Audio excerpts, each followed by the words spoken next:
And Afrikaans for ons mensen. Afrikaans for my mensen, sings Giselle. What a beautiful, beautiful song, folks. What a beautiful song. Preceded, of course, by Zuid-Afrika, also from Giselle. Fantastic music. Welcome, folks. Welcome, welcome to today, the 16th of December. For those from the Afrikaner nation, those consider themselves Afrikaners, the descendants of the truck boers, and those who amalgamate themselves with this community, this is long celebrated as a religious holiday, the Day of the Vow, Geloftedag. Welcome, folks. Welcome, welcome. Special shout out to Bram Jansen van Rensburg, who asked for me to do this stream, and I promised I would do it. I was going to do it anyway, but Bram, this one's for you. So, thank you for reminding me to do this. And every time I think of Bram Jansen van Rensburg now, I'll always think of Geloftedag. Geloftedag. Thank you so much for tuning in, folks. I hope you enjoyed that music from Giselle. It's amazing, good stuff. Thanks for tuning in. For those who've been watching the streams today, who watched my emergency broadcast on my mobile earlier, thank you for that. That was my computer acting up. By the way, my apologies if you were in the other stream and you were watching this and you got cut off and came here. I did leave a note there. YouTube, I started this stream, but it started the other stream. I don't know why. That's never happened before. Never, ever happened before, folks. And no, I didn't make a mistake. I was very clear about which one I picked. Don't know what happened there. I usually have 4 or 5 live streams set up for future interviews, and I picked the right one, and it works. I don't know why. Maybe because it was in the past, and I know. So I don't know. Anyway, welcome. You found the right place if you're here now. Approaching 100 people currently here. The Proud Neanderthal is back. Good to see you again. Thank you guys for here. The one reporting for the Day of the Vow streaming. Well, thanks the one for joining us all the way from Nigeria. It's a pleasure to have you on the stream as well. It's nice to have people from around the world tuning in to watch the program. Well, long day so far, folks. We had Reconciliation Day stream live off of my mobile earlier. That was interesting. Thanks for the massive turnout for that and for the 300 plus likes. I got the feeling maybe some people might have thought it was clickbait because it said emergency stream. It wasn't an emergency because the world was coming to an end. It was an emergency because Microsoft was stealing my computer and I couldn't use it. So we did the mobile just so I didn't disappoint. We did the Day of Reconciliation Day. And then I was on Ronaldo Jo's program, and many of you were there watching it with me. So thank you for going there. I enjoyed that stream. We did have a little bit of fun there. Roman was in the chat. He popped in for a little bit. So if you're lurking here, Roman or Germ or Dodgy Joe, Emilio, or anyone else, Laura makes her presence known, as does Beth when they're here. But any of the other South African YouTubers, Monday evening, we'll be doing a call-in program that's for the YouTubers of note in South Africa that we know, and they're welcome to call in, and I'll send a note out to everybody via WhatsApp sometime soon to invite you to that live stream so we can all just celebrate Christmas together in a massive live stream. Smee again says, hi, Chris and viewers, happy 16th December. Well, happy 16th December to you. Ronald van der Spol says, hi from the City of Roses. Well, welcome. Thank you so much. And then so Andre is thanking Bram for reminding me to do this. Yeah, no, he definitely made so. Brett has made a lot of points about there are a number of people who have condemned violence against whites, including Mangosuthu Buthelezi and King Goodwill Zwelithini. Yes, absolutely. Well, violence not just against them, but the king's son was murdered just last month. Beginning of November, he was murdered, and we're still waiting to find out the results of that. They did arrest some people who were suspects in the case. I've heard nothing since then. A vow is a vow. It cannot change. It has to say thank you to God for his help. It has nothing to do with the new name, Reconciliation Day. No, Stephanie, it doesn't. And Afrikaners still celebrate the Day of the Vow, Geloftedag, on this date. The country of South Africa, however, is rescinded into public holiday. Very different situation. The people in charge of South Africa, whether it's the Freedom Front Plus, the UDM, Inkatha Freedom Party, ANC, the DA, whoever it is, they can set policy and they can set public holidays. The National Party set that date as a national holiday, which was not of interest to many South Africans. So it didn't change the status of the Day of the Vow, whether the National Party made it a public holiday or not. The African National Congresses chose to call this date Reconciliation Day, and they choose to pick 2 things. They recognize the Day of the Vow, okay, and they also recognize the formation of the terrorist Umkhonto we Sizwe, the Spear of the Nation, the armed wing of the African National Congress.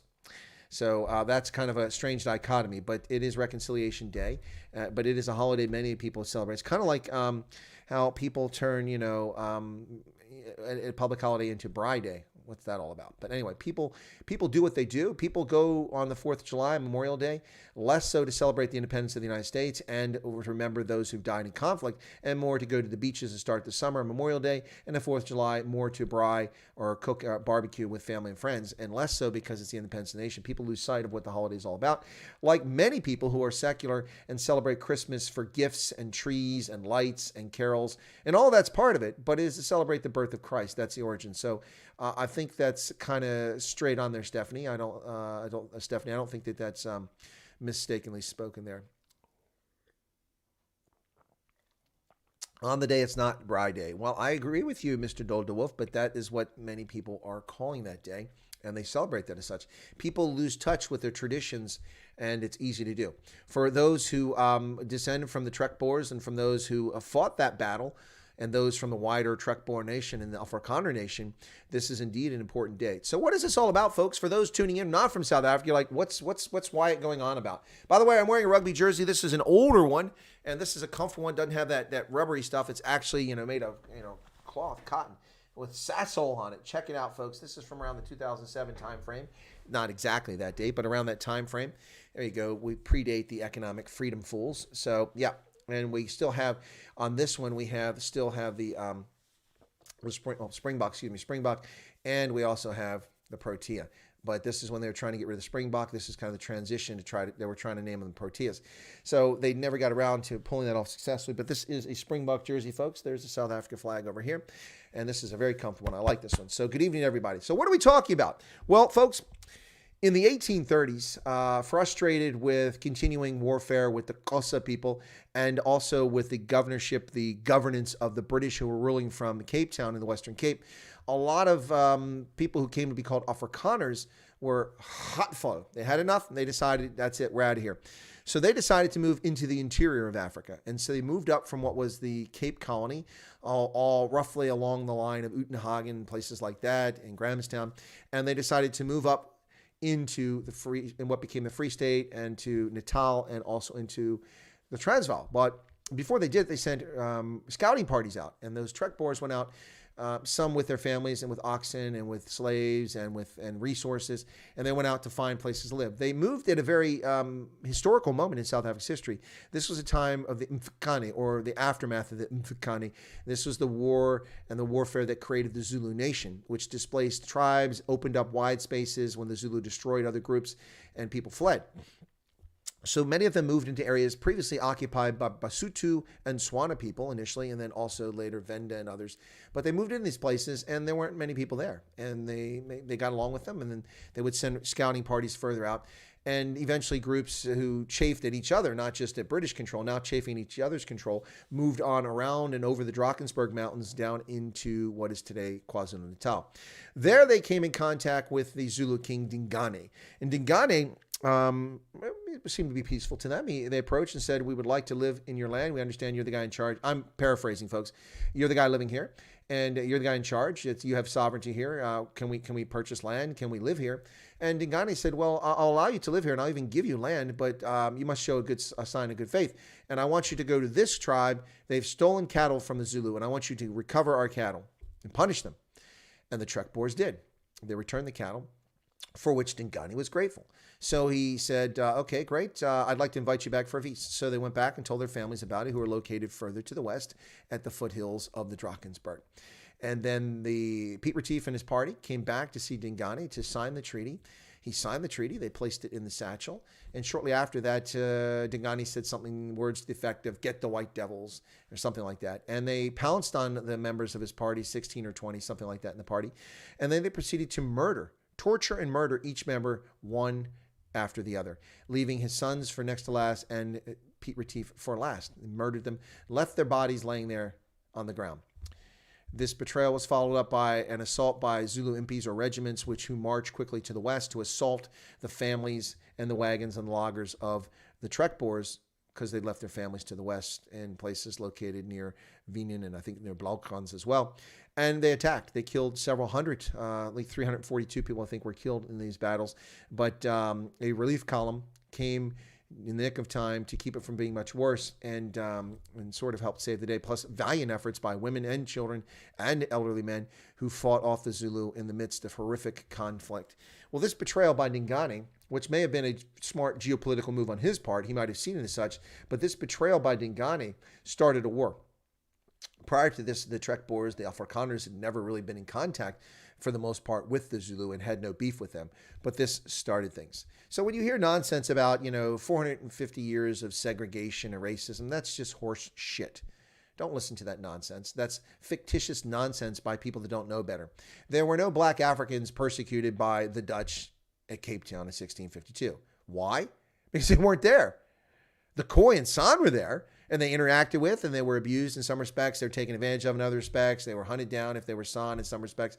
That's all true, if you want to talk about that. But the African National Congress and the government of South Africa, in their rewriting of history, are conveniently ignorant or intentionally negligent in mentioning that they refuse to recognize the Khoi and San as the First Nations of South Africa to this day. If you walk outside the Union Building in Pretoria, you'll find a group of Khoi and San who've been sitting there for 2 years seeking recognition as the First Nations of South Africa. Why will the African National Congress not recognize the Khoi and San? You know why? Because to do so would be to admit that the black Bantu South Africans are also settlers. They're settlers, just like the Europeans who arrived in the Western Cape. The difference is the black Bantu South Africans came down the Great Rift Valley after expanding out of Cameroon, moving across through Chad over to what became Uganda, down the Great Rift Valley, settling and peopling Africa below the equator, all the way down to the Eastern Cape and eventually to the Great Fish River, in which point they ran in contact with the people who became white South Africans. So there you go, folks. That's the backdrop. So what happens is after this, another party of Trek Boers, a larger party, numbering about 470 in total, 464, 470. They're camping along the banks of the Kombe River, the Blood River, and it's really just a creek, folks. I've been there. It's not a river in my mind. That's a creek. But anyway, I guess, we're from America. Things are bigger here. I don't know. Anyway, so they're along the creek banks, and Zulu approach them. They form a defensive laager by putting their wagons in a circle up along the banks of the river.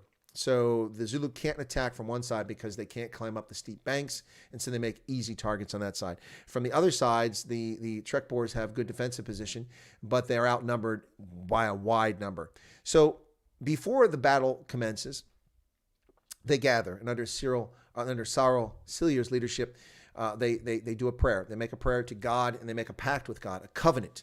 And the covenant with God is that if God is to deliver them on this day, if they're to survive this, that they'll celebrate this day and that they will build a church in God's honor. There you go. So that becomes the vow, the covenant, the pact that they make with God. Well, we know the history that happens after that. So let me bring a few pictures in here, a few images I want to show you guys. So the first one here is, who am I talking about? Well, the leader of this group, this Trek Boer column, was Sarel Cilliers. That's him right there. Not many images of him. That's one of them. And he led this group. And so what they did is the men manned the gaps between the wagons.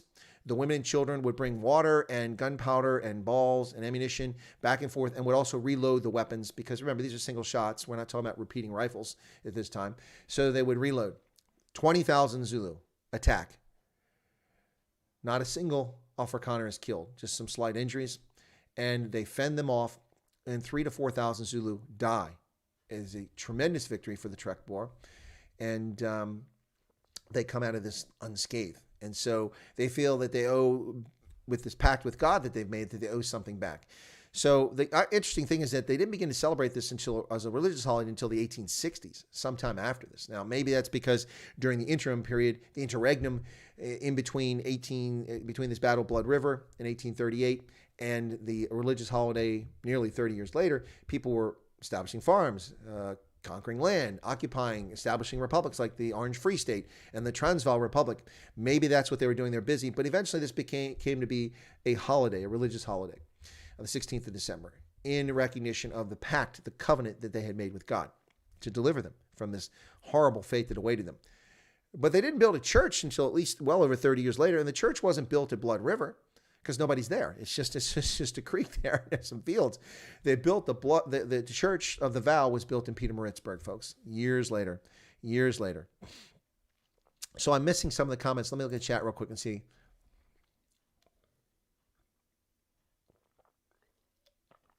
Devolve says an old Bantu, an old Zulu said he saw angels descend from the heavens to protect the Voortrekker. That's from a Zulu. Yeah, that's what some people say, but I question it. Wild Honey, at the time, Africa had no borders. Khoi, every African everywhere is free to move.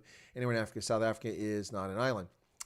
Well, that's true, Wild Honey. But when the Bantu came to Southern Africa, they displaced the Khoi and San. They took their prime hunting grounds, they took their grazing lands from the Khoi, and they chased them away. Now, eventually, the people who became the Xhosa people wound up integrating in some respects and interacting in a different fashion. But those who came through Zambia, what is today Zambia, Zimbabwe, down into South Africa, displaced the Khoi and San, pushing them and marginalizing them. There's a reason the Bushmen live in the desert. It's not because it was a cool place to live. It's not because there wasn't any good land around them. They lived there for over 50,000 years. And when you hear people like Shona in Zimbabwe claim that the Bantu or that the San weren't there, they're wrong. We have cave paintings from 50,000, 10,000, 5,000 years ago in northeastern Zimbabwe produced by the Bushmen, who used to live in this lush, fertile, green land, but were dislocated and moved away when the Bantu came down. So, Wild Honey, the point I'm making here is that the lies and the racial hatred that's used to describe white South Africans by calling them settlers is misplaced, because black South Africans are also settlers. Most of us are settlers. Nobody occupied the entire planet. Humans migrated out of Africa around the planet, and we occupied the entire planet. Sometimes we displaced other hominids like Neanderthals and not Homo naledi, but what's the hobbit out there in Micronesia? We displaced other hominids, and we won the day. But everyone is a settler. Even the Khoi and San came from somewhere. They didn't just magically appear there. They settled that area, but long before anyone else. So their hold on it is far more ancient than any other South African. And by extension, the Khoi and San, you'd have to include major elements of today's colored population in South Africa, because they are part and parcel descendants of the Khoi and San, as well as the liaisons with Europeans, Malaysians, and Indonesians. So there you go. So that's what I'm getting at, Wild Honey.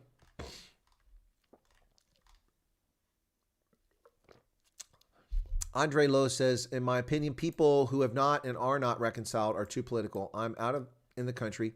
We rural people are less politicized. Yeah, exactly. People who live in countryside and ranches or farms, or who run game camps, or who run tourism sites, you tend to rely on people around you, black, white, and brown. So it's just nonsense, the political games. Looks like your beard has hit its terminal length. No, it's getting longer. It doesn't look like it, but it is getting longer. It is getting longer. I know, because now it keeps getting caught in my zipper when I zip up. Johan, which Johan is here? Johan Badenhorst is here. Okay. The apartheid government was wrong to punish Buthelezi and IFP for the atrocities Dingane committed. Buthelezi is a good guy and 92 white. COVID says we really need to start celebrating the 4th of November properly. Okay. Okay, so let me catch up on the chat and see what else I missed here. And probably Neanderthal. The big difference in the battle was the Chinese technology, gunpowder. Okay, what battle are you talking about? I missed the battle. Right, folks. Anyway, so yeah. So there's Sarel Cilliers, who led that group, and they survived it. What's interesting to me is that you don't really find any Afrikaner farms nearby Blood River. Interesting that it's such a major battle and you don't see that. So here you go. There you go, folks. There's a drawing of the battle. I don't think it's particularly historically accurate. For number one, in this picture, it's difficult to see the creek or river. Oh, there it is. I'm sorry. This is from the riverside. They're actually in the water. The lager is actually physically much larger than that. If you've been to the battlefield site and gone to the Zulu Museum on the other side of the creek, or if you've been on that side, you'll see that the lager is much larger than that. Far too few wagons in this picture. There were many, many more wagons involved. Remember, folk, we're talking almost 500 trek boards. They weren't in 20 wagons. So this is what happens when people draw things after the fact, and they're just doing it based on what somebody claims. So I just want to show you guys that real quick. And what's this? Graham says, how can you be a land thief and a settler? To settle land should not have constant ownership. It should not have constant ownership. Well, the land thief thing is just utter nonsense. First off, the land thief, if there was a land thief, was the government of South Africa, because during apartheid era, it took land from people and didn't compensate them for it. Some people were compensated, some weren't. But it took land from all South Africans. People seem to forget the fair number of white South African ranchers who lived in Northwest and what was the old Transvaal, particularly around Sun City and places like that where Bophuthatswana was created, and their land was taken from them. It was confiscated in the interest of, eminent domain by the South African government so that Bophuthatswana could be created, and they were relocated to KwaZulu-Natal. Now, they were compensated, and blacks weren't, and coloreds weren't, but those folks were. But still, their land was taken. So it's a topic that people really, really are disingenuous about on a far too frequent basis. Most of the land that's occupied by people who have title to it today almost all the land is legally obtained. Now, whether the government made it available, some people on an illegitimate basis is a legitimate argument, and that's why we had a land claim process that started in 1994 or 1995, went to 1999. 75,000 land claims were filed. Over 74,000 have been settled. The only reason the other ones haven't been settled is because the ANC isn't interested in settling them. We're now talking 20 years later. They're yet to settle these land claims they should have settled 20 years ago. In addition, Jacob Zuma, in an effort to drum up support for his flagging administration, which people were losing interest in, opened up a second window, which is illegitimate and was not approved at the CODESA, the Convention for Democratic South Africa. That was fraudulent. Jacob Zuma opened up 141,000 additional land claims were filed in that window under Zuma's administration. Almost all of those land claims have proved to be frivolous, fraudulent, and have been ways to bog down the process to restore land to those who were defrauded. Now, most people in South Africa who've had land taken from them illegitimately are offered compensation. Is it fair compensation? No, by and large, it's not. But that's not the point. All right. Andre Wayne says, correct. There are cave paintings in the Lowveld from the San going back 83,000 years. The Bantu got to what is today South Africa about 1,600 years ago. So it's always funny to watch illiterate, buffoonish members of the African National Congress who sit in Parliament. They stole our dignity. They stole our land. When Jan van Riebeck came here 2,000 years ago. Excuse me? Okay, I'm not the best at math, but let me help you out with that, folks. Let me help you out with that. So 2,000 years ago, huh? So 2,000, let's take 2,000 years ago. That's when Jan van Riebeck came, according to a member of parliament from the African National Congress.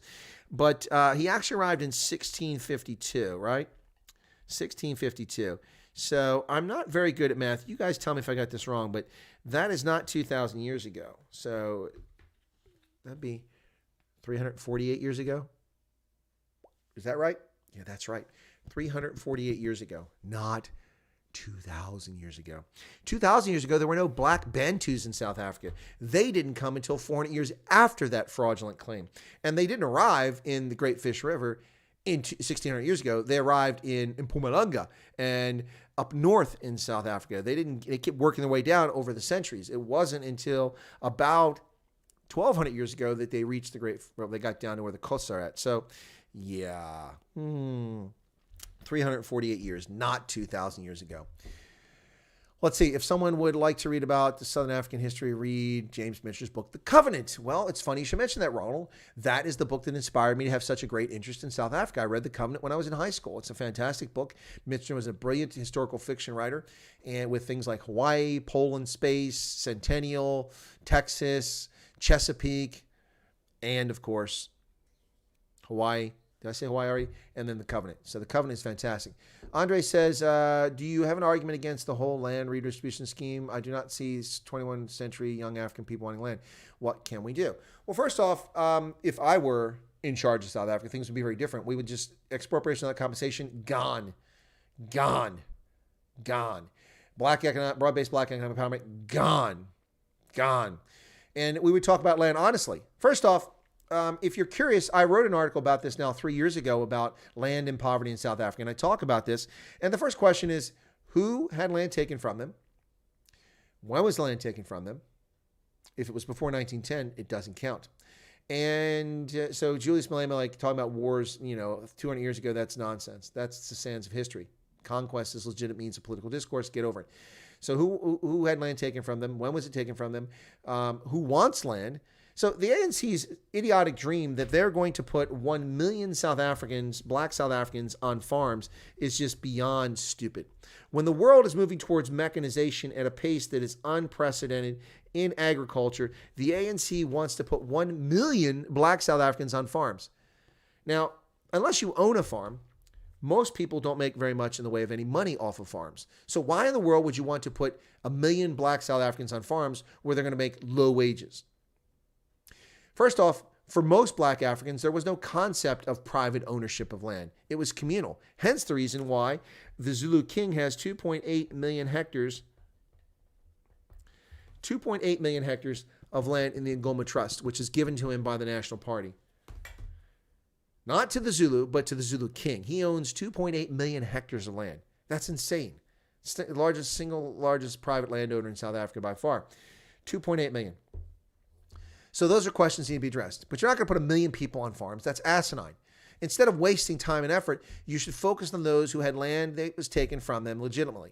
And if that was done during the apartheid years or since 1910, then it's a legitimate argument. But most of those cases are long since settled. There's only a few outstanding ones, and some of them have to do with communal ownership of land, not with individual title. There wasn't such thing as individual title. So there you go. But this redistribution land is idiotic nonsense. It's racism. It's racism. You don't fix injustices of the past with even greater injustices today. You also don't take an approach in which you steal from people. State-sponsored legal theft doesn't engender confidence in your economy or your country. People aren't going to invest in South Africa when they know that if they buy something, it can be taken from them with a spurious claim. Oh, this was my ancestors' land. It was taken. And then the land is just taken from you without compensation for that matter. It's insane. How can you steal land from people who own it with a clear, legitimate legal title and give it to someone else?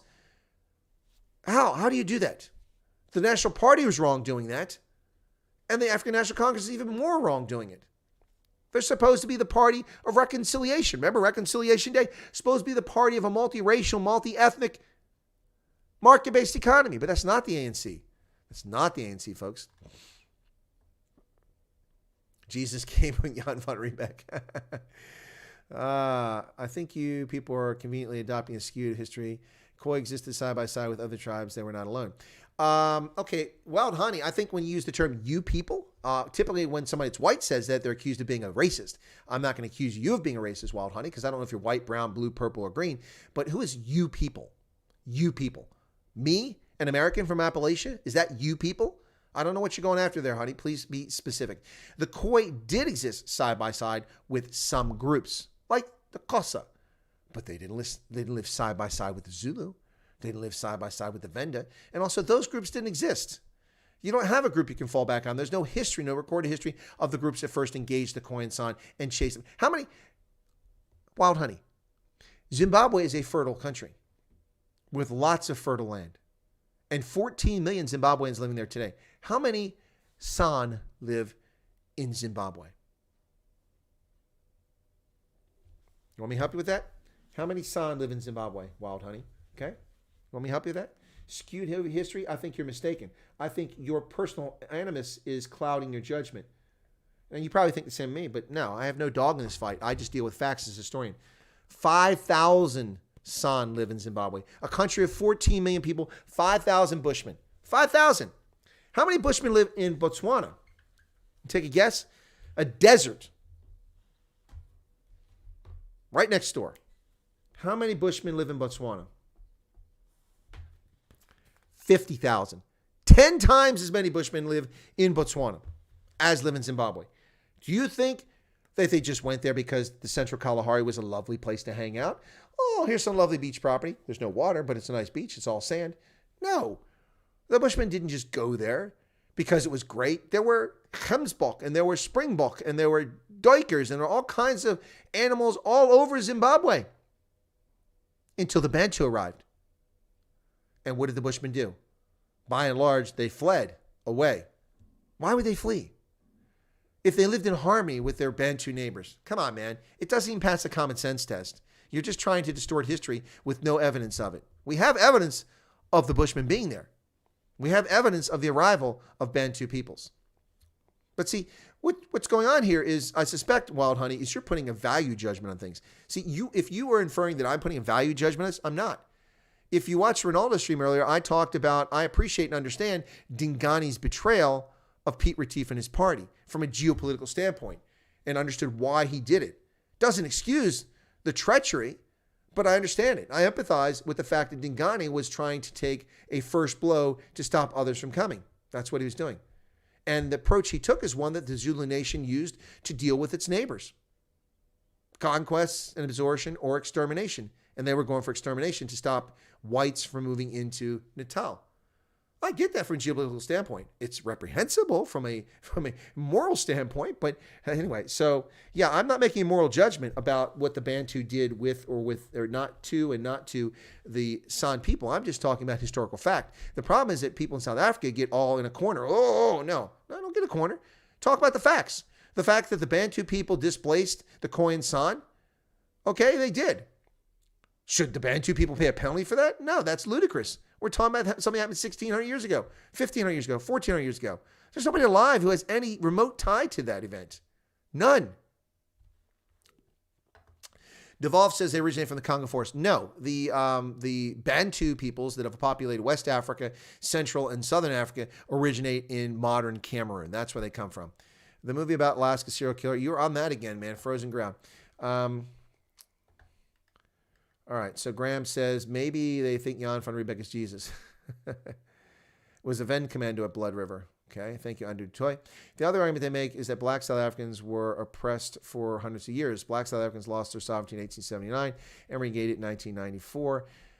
That's 115 years, not 100. Why do you pick the date of 1879? You talking about the Anglo-Boer War? I don't know why you picked that date, Springbok. I saw you mention that in Ronaldo stream. Why do you pick 1879? That's the date of the Anglo-Boer War. I don't know that that's the date they lost their sovereignty. Is it? Is it? So I need you to explain that one to me. Sean's pastor gave a very deep sermon about this today. Thanks. Andre Lowe would love to read that article. Well, let me put the link in there very quickly, folks. I'll get it for you.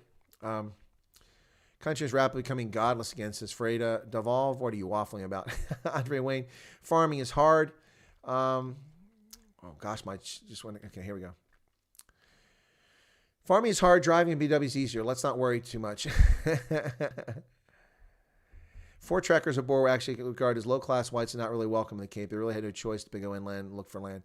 Yes, considered low-class, but people always do that to farmers. They look down on farmers the world over, which is all the more reason why would the ANC want to make its own citizens, more of them, be subsistence farmers when people look down on farmers? It just doesn't pass the...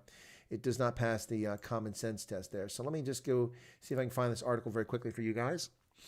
I have published articles on affirmative action with the same premise, says Andre. Okay. One party put land to good use, the other gives it away for votes. Michelle says, the fight is not about land ownership. It's about the mandate to disown and get rid of other races. The Zulu doesn't want anyone else in South Africa than they ever did. Yeah, I'm not entirely convinced. I'm convinced of the argument to get rid of people and get rid of other races.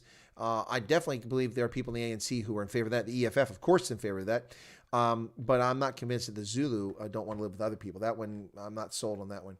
Right. So, okay. So I'm just trying to get to this story. I keep saying so. Buttons. Okay. Let me get to this very quickly here, folks. And this is an article that not many people have read. Very disappointing for me, but I put time and effort into this article, and I did it at a time at which they started to introduce expropriation of that compensation. And so it's called Land and Poverty. 300 views. Wow, that's a lot better than when I started my YouTube channel. Before I did my YouTube channel, it was like 30 views. So over time, we've got more. But here you go. This is, there you go. Which country in Africa still has food security? Well, that's a loaded question. So, is your latest book out yet? Says Boom Shakalaka. No, it comes out in January, Boom Shakalaka, and I'll be getting a single copy. Wow, so generous of it. But the book costs $125 a copy because it's an academic book, so they won't have much circulation. I will read my chapter from it once the book is here because I'll read from the book. There you go, Andre. So check it out. Now, some people disagree with my article. That's fine. It's an op-ed. And I dispute the notion of white monopoly capital, white farmland tenure, black dispossession, racism, individual and institutional. I deal with that, as well as collusion between the ruling ANC and corporate interests. You'll see all of that. I talk about ways to fix poverty in South Africa, including establishing a national sovereign wealth fund, which Ramaphosa claims he's done since then, but his is a fake national sovereign wealth fund.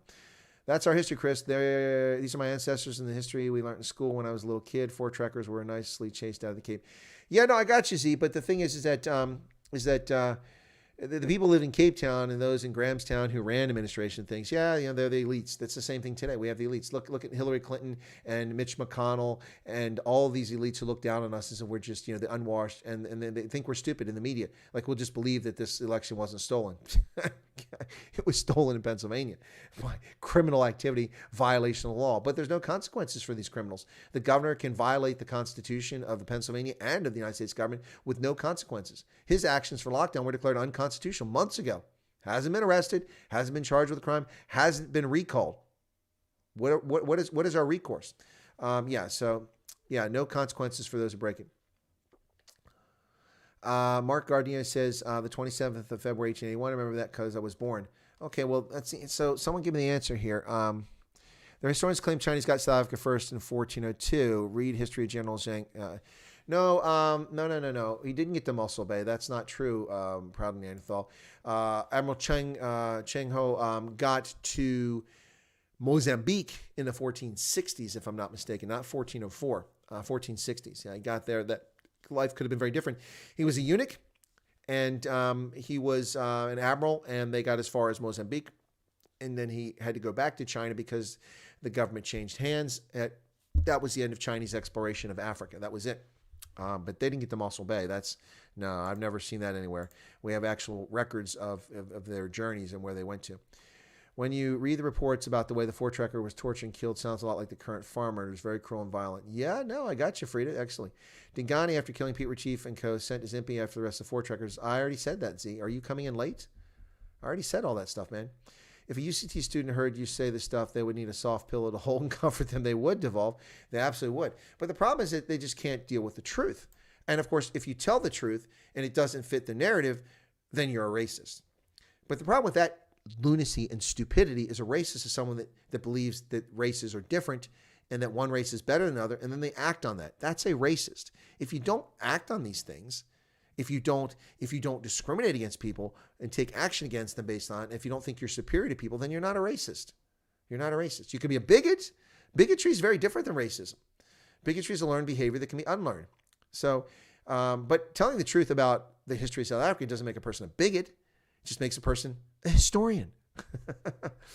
The Bushmen of Botswana are stunning people. They are, Jenny. They're amazing people. And in Namibia, there's more. There's about 120,000 Bushmen in Namibia. Some in Angola, a few thousand, and about 50 or 60,000, maybe 70,000 in South Africa. The Nama Bushmen were nomads anyway. They didn't keep cattle but lived off the game by hunting. That's true, Z. But the Khoi were cattle grazers. Retief offered to buy the land from Dingane, but he was okay with British living in the area, but didn't like the Voortrekkers. One simple man looking after the horses escaped the war. Yeah, that's all true, but he agreed to let them settle on the land, and they recovered the cattle for him, and then he broke the deal. To clarify what I said earlier, ANC often quote hundreds of years of oppression. In reality, blacks lost their sovereignty in 1870 via the British conquering the Zulu and Xhosa. Then they regained their sovereignty in 1940. Yeah, okay. The problem I have with that date, Springbok, is that that's very clearly an anti-British narrative, and that's fine if you want to be anti-British. I'm not pro or anti-British. What I will say is this: is that that's, in my view, not accurate because the Black African nations that lived inside the Orange Free State and inside of the Transvaal didn't have sovereignty, and the Orange Free State was organized a few decades before this, as was the Transvaal. The Boer republics didn't give sovereignty to the Basotho, to the Tswana, to the Venda, to any of those people living in those, to the Bafokeng. None of those people had sovereignty as such in those countries.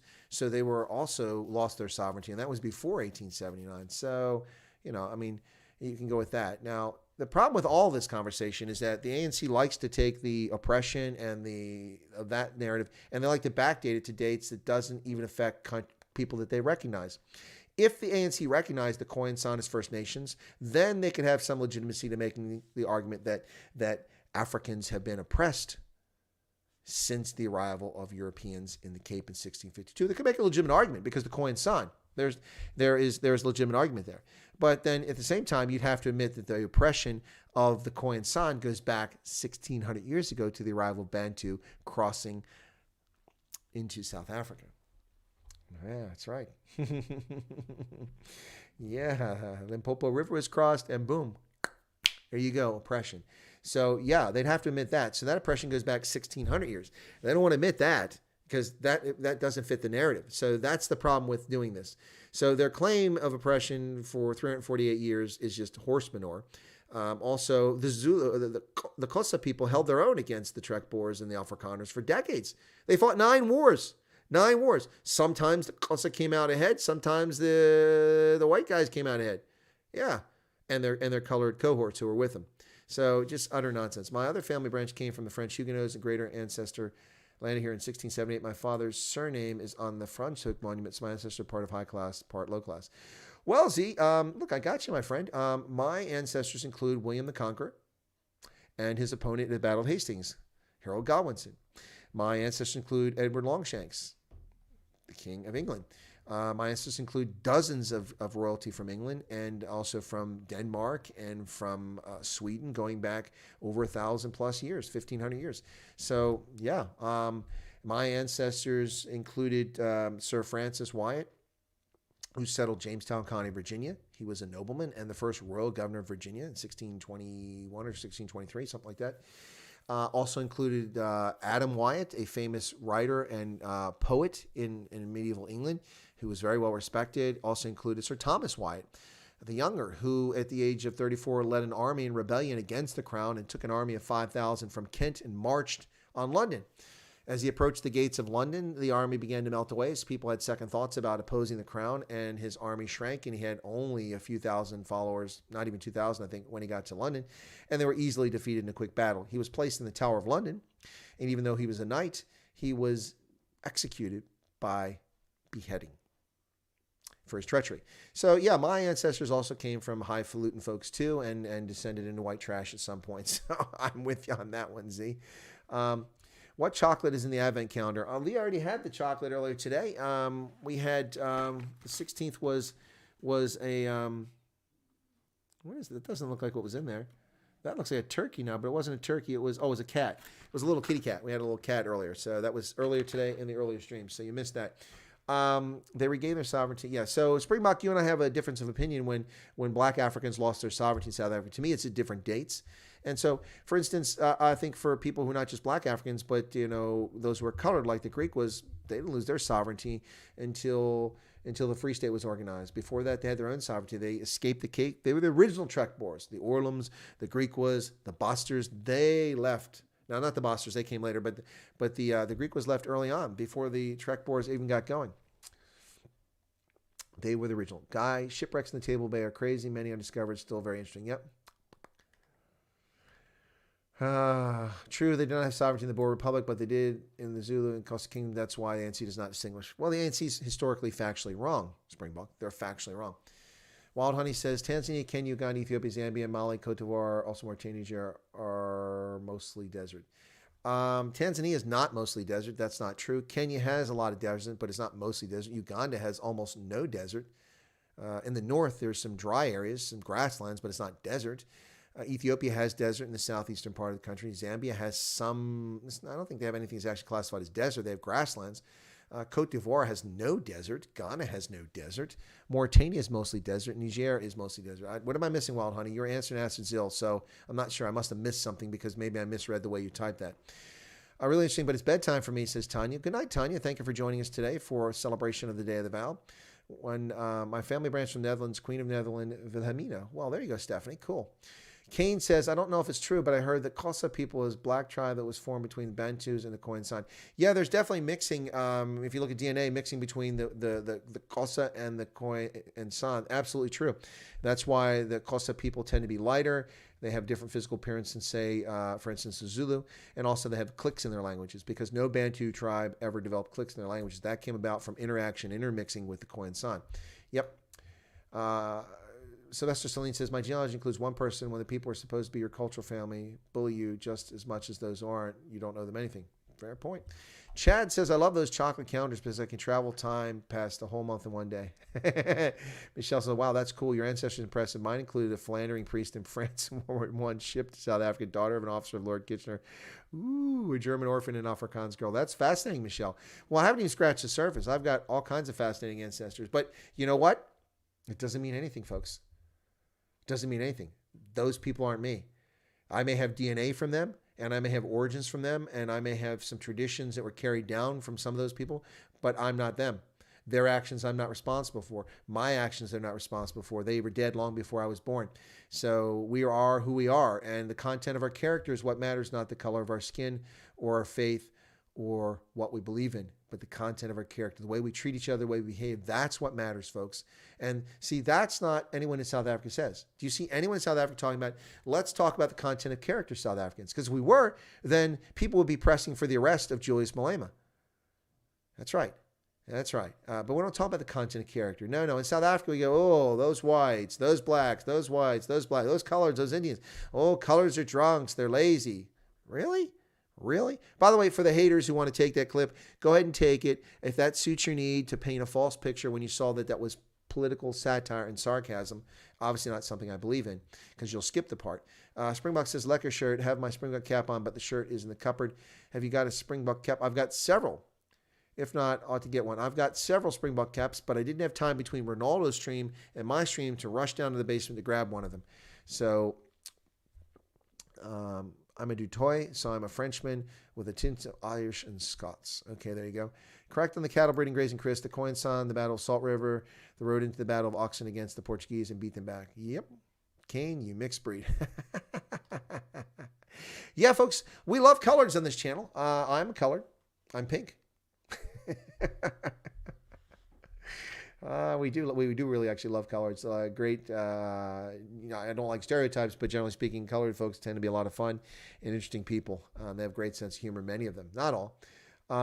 Okay, so Rhodesians has a busy day tomorrow. Good luck tomorrow, Lynn. Have a good day. And there you go. So there, folks. That's a little bit of update on what's happening. Michelle loves history and genealogy. It's all fascinating. Although Chris is right, we are not our ancestors. I think we are who we choose to be. Exactly right. I'm colored, I'm chocolate, says the one. There you go. The one is from Nigeria, by the way, in case you guys are wondering. So I love how the one is always tuning into the program. It's awesome. Yeah, exactly. You're chocolate, I'm pink. We're all colored. There you go. Pete Retief and Company offered to buy. Oh, that's just a long time ago. My chat's way behind over here, so let me catch this. Anyway, yeah, so let me get back to where I was, folks.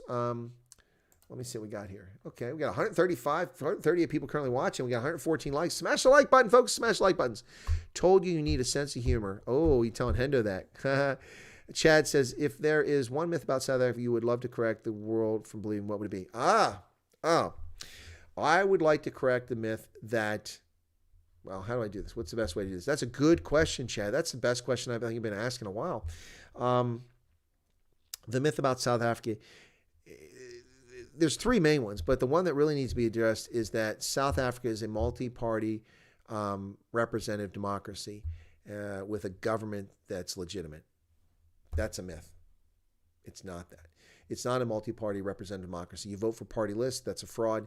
People don't get to vote direct for the representatives. And as a consequence, those representatives are beholden to the party, not to the people. And all of that is the genesis of the manure that we get in South Africa, the discrimination, the feckless economic policy, the disaster there. So there you go. Can Obama beige get a raise? I don't know. Glenn Venter says, hello, Sylvester Sleen. I may be an Afrikaner and celebrate the vow for the sake of my faith, but my loyalty isn't with the Afrikaner, but with my principles. There you go, Sylvester. That's kind of what I think Ronaldo was getting at in the stream earlier. He was talking about, I'm paraphrasing now. So let me say, so basically Ronaldo was making the point about people that go on Twitter and other social media, and they look at the day of the vow and they go, see, we were strong then. We're gonna turn this around. We're gonna do stuff, and they're using that as a motivational thing to talk about events today. I appreciate and understand that position, but I think I understand where Ronaldo's coming from as well. Yeah, it's a very dangerous world when you use imagery and iconography to help you achieve something. So beware of the chocolate. It keeps you in shape. Round is a shape. Just like pink is a color. Round is a shape. I'm Caucasian. It's not about persona. It's about personality, says Stephanie. Well, Stephanie, you have like the coolest name. Stephanie Hatzemichael. I don't know how somebody gets in like Hatzemichael. I've never seen that surname before I saw you, unless it's something you made up. What else we got here? So, like the ginger part, ginger lives also matter. Well, there you go, Michelle. Eddie Fun of Vestoisen has finally made it here. We are on an interesting topic. Indeed, we are. We've been talking about the day of the vow, and people have been asking about my Springbok jersey, one of the ones in the early days when they tried to replace the Springbok with the Protea. See that right there? But the Springbok was still on here back then. This is an old jersey. I love this jersey. It's kind of warm, though, when you get on the pitch, but it's nice right now. By the way, folks, I'm looking outside, and the snow is coming down. It's like crazy. I wish I could show you that. What I'll do is, man, there's a lot of snow out there. It is crazy. And hopefully the roads will be clear because it's Wednesday, and I have to travel on Friday. Hopefully they'll clear by then. But, yeah, so we got this funeral for my mother on Saturday in Ohio. It's a long drive. I'm going to leave and take the drive in 2 bites. 1 bite Friday afternoon, overnight in West Virginia, and then go for the ceremony on Saturday and probably come back Saturday night, depending on what the lay of the land is. We'll see how it is. Glenn Venter says, how's it, Boat? Oh, it's going good. 3rd stream of the day, 2 mine, 1 for Ronaldo's program for the Wednesday with the Colonel. And then I did my stream earlier for Day of Reconciliation. Started this stream, and it was kind of horked up because I guess because I had a stream that should have already happened, and I clicked on the current stream, this one here, and it took me to the earlier stream, which I didn't play. And the reason I didn't play that is because my computer was acting up, and we had to do the earlier stream live on my mobile, which was pretty awesome, folks. We had over 200 people on the stream. We had 308 likes by the time the stream ended. On this stream, I thought we'd get a whole bunch of people. I guess maybe because it's late hour, I thought a lot of people would want to come in here. So see, for the haters and the racists and the bigots and the race merchants who come around and spew their nonsense, all your viewers are right-wingers, all your viewers are old white people, all your moderators are white people. None of that's true, folks. I have people, I have Nepalese who watch this show. I have Maori who watch this show. I have Hispanic Americans who watch this show. I have African Americans who watch this show. We have Nigerians, Ghanaians. We have Mauritanians that watch this show. So this is just all lies. They're lies by hateful people who say things. And also, as we said, when we did the Zoom session with my moderators, that one that I did, we popped it up. I'm like, oh, I thought you guys were all white guys. That's what they keep telling me. No, half the people were people of color or women. So just, people are liars. And the lazy racists and bigots who come in and go, oh, I see that surname. I see that surname. I see that surname. If someone has an Afrikaans surname, that doesn't tell you whether they're white. They could very easily be colored. Think about that. Anyway. Corley has never seen or felt snow. Oh my goodness, I wouldn't know what life is like without snow. Chad says, perhaps a little personal or confidential, but I'm curious, during your time in intelligence, was there any brief you did regret or perhaps get wrong? Oh, I told that story. Yeah, that's not personal. I told the story about one that I got wrong, but I didn't really get it wrong. The computer got it wrong, but I was devastated. I thought it got wrong. So I'll tell you that story. But let me see. Sorry, want to say goodnight. I know you're tired, but I still want to send you my affirmative action articles. We need to consider the unlawfulness of what is happening. Yeah, well, send me the email. Wild Honey, Chris, you're a very smart guy. Very true. Violence is not the way. Exactly, Wild Honey. And I'm glad that you stuck around and you didn't take personal offense because none was intended. I was just, when we were talking about when I refuted what you said earlier. Yeah, and my advice is, Wild Honey, be careful when you say you people because that's a phrase that people leap on and go, you're a racist. And whether you're white or black or brown, people are going to say that about you if you say that. So I have to correct myself sometimes because, it should be an innocuous phrase, you people, but it is misinterpreted and it's abused by people. So yeah, anyway, so I didn't take offense at Wild Honey. I was just asking in a cheeky fashion, but thank you. And thanks for your questions, Wild Honey. It's good to see you back on the stream. You're not here that often, but you are sometimes. Ronaldo brought me here, says Keith Norton. Well, thank you so much for that. Thank you, Ronaldo. Master Yoda says, I thought I'd pop in and give a thumbs up. Well, thanks for the thumbs up. 127. It's more than the current viewers, but keep pushing, folks. Keep pushing that button. Only a few people were allowed at the Voortrekker monument. Missed not being allowed to go in. Very disappointed. Oh, you went and they why? Because of COVID? COVID? Yikes. Lorica Selfontaine, my 15-year-old son found the clip on YouTube of Biden from 46 years ago where he says whites suppress the blacks. What would his debate sound like today? He's an idiot. Typical in 2015, we visited some friends in Pennsylvania and no snow in sight. The day after we came back, it started snowing, says Lizette Jordan. Well, it is snowing right now. I'm telling you, folks. Let me see if I can. I'm at the risk of my camera here. Let me see if I can do this really quickly. So here you go. Don't know if you can see out there. You really can't see out there, but you can see a bunch of white falling. Maybe you can see that. That's the snow coming down, folks. Woo. Anyway, I hope I don't regret doing that. Wow, I got the camera back almost in the exact correct spot. I couldn't do that twice if I tried. Twice in a row. Anyway, thoughts of the Iowa electronic markets getting the last 2 elections wrong, then good speculators. Well, they didn't get it wrong, so that's just Celine. This election has been pilfered. So they didn't get anything wrong. Sorry, what's your email address? Andre, you have to go to the About tab. We don't publish email addresses or mobile numbers in the chat because it's captured and streamed by Chinese agents who use it to go after people, as well as malicious people on Twitter who are racist and bigots who come on here and spew their hatred. So you'll have to find me there. If you cannot find me on the About tab because you're on a mobile, sometimes you can't find that. But the About tab has the description of the channel, and below that there's a thing to click on to reveal the email address. If you can't get to it that way, then you can go below this description of all my videos and you'll find my Twitter and Parler handle. I'd ask you send it to Parler rather than Twitter because Twitter I'm kind of ignoring it because of the attacks that came on me the other day. Almost 50, never seen snow. Wow, that's amazing. Love falling snow. Everything became so quiet and snug. The Bad Eaters. First time I saw snow was 1981 Joburg. Well, I've seen snow in South Africa. I was in Durban, and I drove up through Pietermaritzburg, topped off at the petrol station, and then kept driving. It started snowing when I started to get along the Drakensberg, and as I went north, the snow kept falling, and I drove and pushed through to Johannesburg, went to my hotel, and there was about this much snow on the ground. Walked in my shorts because it was warm on the beaches of Durban when I left there, and then I walked into my hotel, and the guy looked at me, "Are you okay, sir?" I'm like, "Yeah, why? What's wrong?" "What's snowing and you're wearing shorts?" I'm like, "Well, yeah, I just came from Durban hours ago and it was warm down there, and besides, I'm a Viking." I don't trust people who eat pangolins. I don't trust people who kill pangolins. That's pretty sad stuff. Also, they're dangerous. I'm always here, Chris. It's just that sometimes I just have nothing to say with concern to what's being discussed. Well, thank you, Wild Honey. Thank you for that. I appreciate it. Yeah, there's a lot of people that don't pop in the chat, and some people don't pop in the chat because they don't want to be targeted. They don't want to get caught up in the nonsense that happens sometimes. Keith was born in 81. Saw snow in Albany, New York last week. Cool, Greg. You were in Albany last? Oh, that's right. Yeah, that's right, Greg. Are you back in South Africa now, Greg? Sorry, that's right. Yeah, we were going to link up. So that's where you live. Why are you laughing, Mark? There was snow about 20 years ago in the Free State. We drove all the way to see it. That's the snow I'm talking about. 20 years ago. That was 20 years ago at this time of year. Well, a few weeks before this, when I was in. No. It was in wintertime. It wasn't. Yeah, it wasn't. It was. Yeah, sorry. It was a different part of the year, but 20 years ago. Yep. Hogsback always had snow back in the day. Anyway, the question was about my intel thing. Okay, so here's the deal. Picture this. Lieutenant Wyatt is the Brigade S2. Now, Brigade S2 is a Brigade Intelligence Officer. A Brigade S2 is normally a major. So, First Lieutenant, Captain, Major. So, 2 ranks higher than I was. So, I was filling a staff position that's 2 ranks higher. All of the other people in the staff, the S1, the S3, the S4, the S5, all of them were majors or lieutenant colonels. I was the only company grade officer as lieutenant.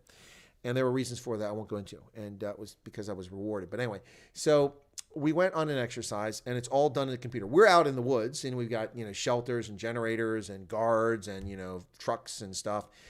But all the action takes place inside a computer, so it won't tear up the German countryside. This is early 1990s. And what happens is we're planning what we call a deep battle operation. And this is when we send Apache helicopters out beyond the front line of troops, the FLOT, the forward line of troops, to attack the enemy, either artillery battalions or rocket brigades or tank battalions, to stop them from having a capability to engage us. And we do it deep enough. We go 20, 30 kilometers beyond the forward line of troops to strike them in the rear. It's a very complicated process. You have to coordinate exact timing, and you have to pick rally points mid-air and all these different things. So I went through and I plotted it out, and I predicted where the enemy was going to be at this particular time on the battlefield, which I got correct, by the way. So we went into the briefing, and we call it the deep battle cell. And so the division artillery commander would come in because they have artillery that can reach that far out and fire artillery. And then the aviation brigade commander is there, my boss. And then the assistant division commander or the division commander, the 1 or 2 star general, and then a bunch of other people, the intel people, the weather people, they all come in, and then the operations guys. And so we have a briefing. The G2, that's division intelligence, which is lieutenant colonel, gets up and briefs what they think is going to happen. But the lieutenant colonel's not there, so they've got like a major gets up. And the major gets up, and he just kind of like, well, this and that. And I'm sitting there going, oh, my gosh, this is the worst briefing I've ever heard. I can't believe this guy doesn't know what he's talking about. So I'm sitting there and just listening to it. And then finally, the artillery commander, Colonel Gingrich, says, oh, okay, that's it. I've had enough. Okay, stop. Excuse me. Where's the 4th Brigade S2? It was me. Where's the 4th Brigade S2? I'm like, I was sitting in the back of the room because I'm just a lieutenant. I'm right here, sir. Get up here. Okay, so I walk up. Okay, Lieutenant Wyatt, would you tell us what the hell's going to happen? And that major was very embarrassed. And I was put in a very awkward spot. And I'm like, okay, well, sir, based on what the major said, I mean, I think there's a little more information that's come in recently. So I was covering his ass. And more information came in recently before this meeting. And so I can update you on that and give you my projections. Please do, Lieutenant White. And my boss is just sitting there smiling because he knows I'm going to get it right. So I said, well, this is what's going on based on moving target indicators of this many 141 moving target indicators. We believe that this tank regiment with its ancillary support vehicles is at this location at this rate of march. Given what's going on the battlefield, they'll be in this engagement area at this time. So that's X number of hours from now. And I think that, so ultimately I briefed the whole thing and they said, well, what's your recommendation? I said, sir. And he and my boss said, no, should we go? Should we launch? I said, yes, sir. If the goal is to destroy the tank regiment, we should launch. So there you go. We get in motion. All the pilots get into computers and all the people they plan their battles out. I plan to suppress enemy air defense, to knock out their radars and to knock out their missiles that shoot at our helicopters. And we use artillery for that and other means to take them out, radio jammers, and boom, it's all laid on. We go down, execute it down the second. Boom, boom, boom. We watch it go in the computer. We send 18 Apache helicopters out to destroy this tank regiment, right? Guess what? My boss comes back to me and he says to me, Chris, bad news. What is it, sir? What's wrong? Well, we sent the Apaches out. I said, yes, sir. I'm just waiting for the battle damage assessment. What happened? Well, we lost 16 Apaches. What? We sent 18 Apaches. We lost 16. He goes, yeah, no, they were all taken out by enemy air defense. I said, sir, that's not possible. I templated. I looked at where all the battle positions. I used to be an air defender. I looked at all the places where the air defense could be set up to give mutual overlapping supporting coverage as it advanced. That's impossible. They could not. There's no way. I mean, the only way that's possible is if a whole bunch of air defense units wound up in that area because they got lost and they just started shooting all at the same time. He goes, well, they lost 16, Chris. And I was kind of crestfallen. He says, oh, don't worry about it. Don't worry about it, Chris. There's other things to do in life. So he let me hang for a little bit. And I started to sit around there and he's like, well, we talked for a little bit. And then he's like, so here's the thing. I said, what's that, sir? He goes, well, it was bullshit. I said, what do you mean, sir? He says, bullshit. They said a single anti-aircraft gun took out 16 helicopters flying by at 70 knots in 30 seconds. And I said, well, sir, in 30 seconds, they all would have been past him. There's no way it could. And I said, what was it? It was a 2S6. Well, 2S6 can't fire that many missiles. It's got 4 missiles. They fire boom, boom, boom like that. They have to reload. They couldn't do that in 30 seconds. He said, you're right. And that's what they said. So they've adjudicated and they've given us 16 helicopters got through and they said they shot down 2. So I thought I was losing my job. I thought I was going to be fired as lieutenant and never have a career after that because I'd gotten these helicopters killed in the simulation. But it was a BS algorithm in the computer that allowed one single anti-aircraft crew to shoot down 16 attack helicopters who were flying 70 or 80 knots an hour, moving north past this. So it was all just BS.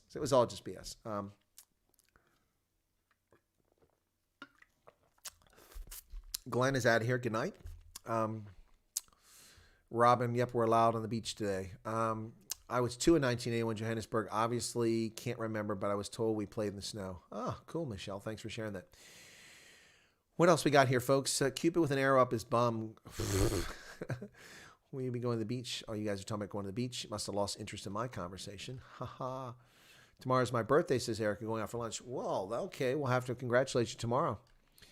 So that's where you live. Okay, I already told you that. Ursula says, good night to you. That's hectic. Shame, man. Unfair training exercise. It was, Michelle. It was. But, I mean, it was adjudicated, and I didn't lose my job. So they're actually impressed. Who was your opponent in the simulator? Other U.S. military, the algorithm itself? No, it was Soviet Army, and we used a Soviet threat. So this was at a time which we were still plugging the system, the Soviet threat, even though the Soviet Union was gone. They used Soviet equipment, Soviet doctrine, Soviet tactics, and that's why we exercised against that. So that's what it was. And there was another time when I was at the training center at Hohenfels, and we're actually on the ground. And in this case, there's physical, actual, tanks and armored personnel vehicles moving around the battlefield in the maneuver area. And then there's a U.S. unit which dresses up as a Soviet unit, or they weren't Soviet anymore, but it's the enemy. And they put these Viz mods, they call it visual modification. These are like cardboard or fiberglass on the outside of their vehicles to make it look like the Soviet BMPs and T-72s and such. And so the Americans are down there all the time. They always train against the other American units. So they get very good. They know where all the good spots are. So they're very good. They're very hard to defeat because they know the ground. Whereas the other units only come down there once every other year or something like that. So it's unusual. They usually have a bunch of new people. So they're there for the first time. So I made a template. I was teaching my soldiers. And so imagine this. You can't see it here on the whiteboard, but imagine what happens is that you have a piece of acetate, which is clear plastic that goes over of a map hanging down, and you tape it at the top, and then you put the coordinates on so that it doesn't move. So you've got it. Anyway, so you have enemy units on there, and you have, so this would be like a tank battalion. So there's a tank battalion right there, okay? Tank battalion. And then here's a tank company. So a company has 3 of those things. So there you go. Anyway, so then, this is the 31st Tank Battalion of the 5th Division, anyway, brigade. So stuff like that. So you have them on the battlefield. So what I did is I was teaching my soldiers how to look at the terrain. So if there's, let me do this here. So if there's a hill, obviously this is a hill, this is a mountain, okay?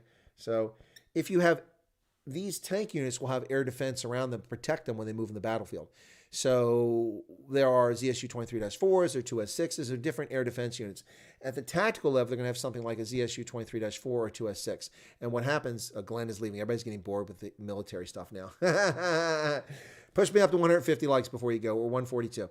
So what we do is we take the situational template like this, and then we'll plot out the air defense units. So there's only so many air defense units, and they're never at 100% because vehicles break down, things get destroyed in combat. So you take a figure that you start out with is reasonable, like 80 or 90% of strength, and that means you take 1 or 2 off the battlefield. So then what they have to do is provide mutual overlapping fields of fire and support. So as this tank battalion advances down like this in this direction, what you have to do is you have to have places where the air defense has mutually overlapping fields of fire, and it has to be on high ground so they have visibility so they can shoot at the enemy aircraft that are coming and protect the tanks as they come down.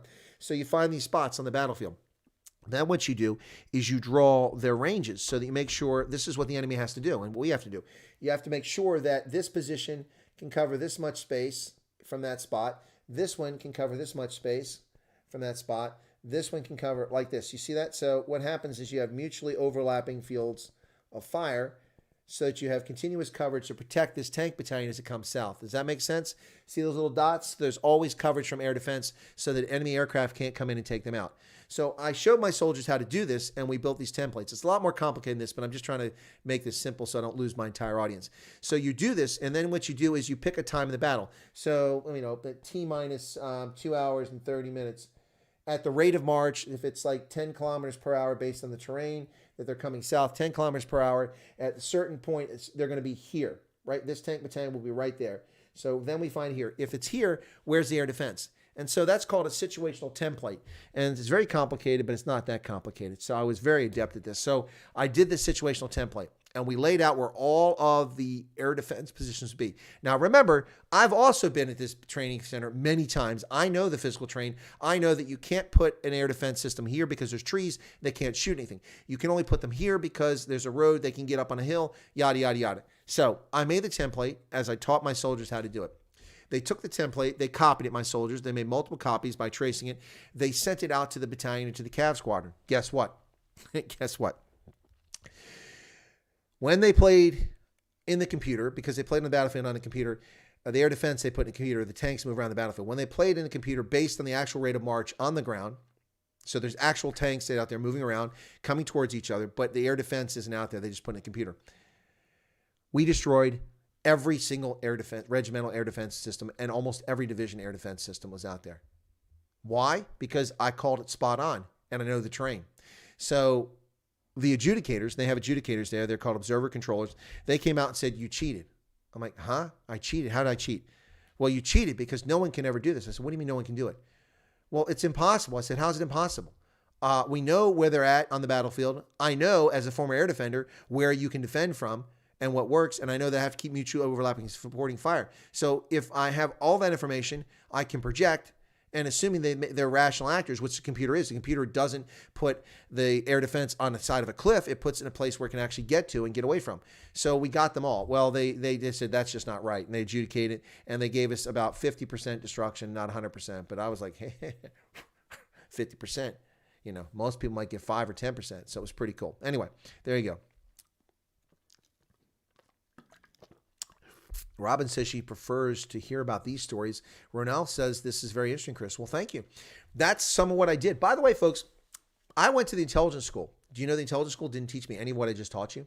Nothing. They taught me how to make a situational template, but they never talked to me about the importance of knowing where the communications is, knowing where the routes are, knowing where air defense works. And as someone, when I was in the National Guard who was in air defense, I realized that in order to protect your forces, you have to have this air defense umbrella over you. So if you know the size of the units, you know the maneuver space it takes, how far they normally are apart when they're moving into contact or they're moving in convoy, then you can predict with reasonable certainty on certain terrain. Not anywhere. If it's like a desert, it's going to be hard because they'll put them anywhere. But when you have hills and mountains around, there's only certain places you can go. You have to have ways to get in and out. You have to be able to move, and you have to be able to do it quickly. You can't move up on a hilltop and be stuck there, and then your whole regiment moves on, and there's a gap in the air defense coverage because you're stuck up here in the mountain. So if you know those things, and so that served me well. And my time as a signal soldier also served me well because when you put communications in, you have to put it on high points in order to get the signal out. You have to have clear vegetation. There's only certain places you can do this.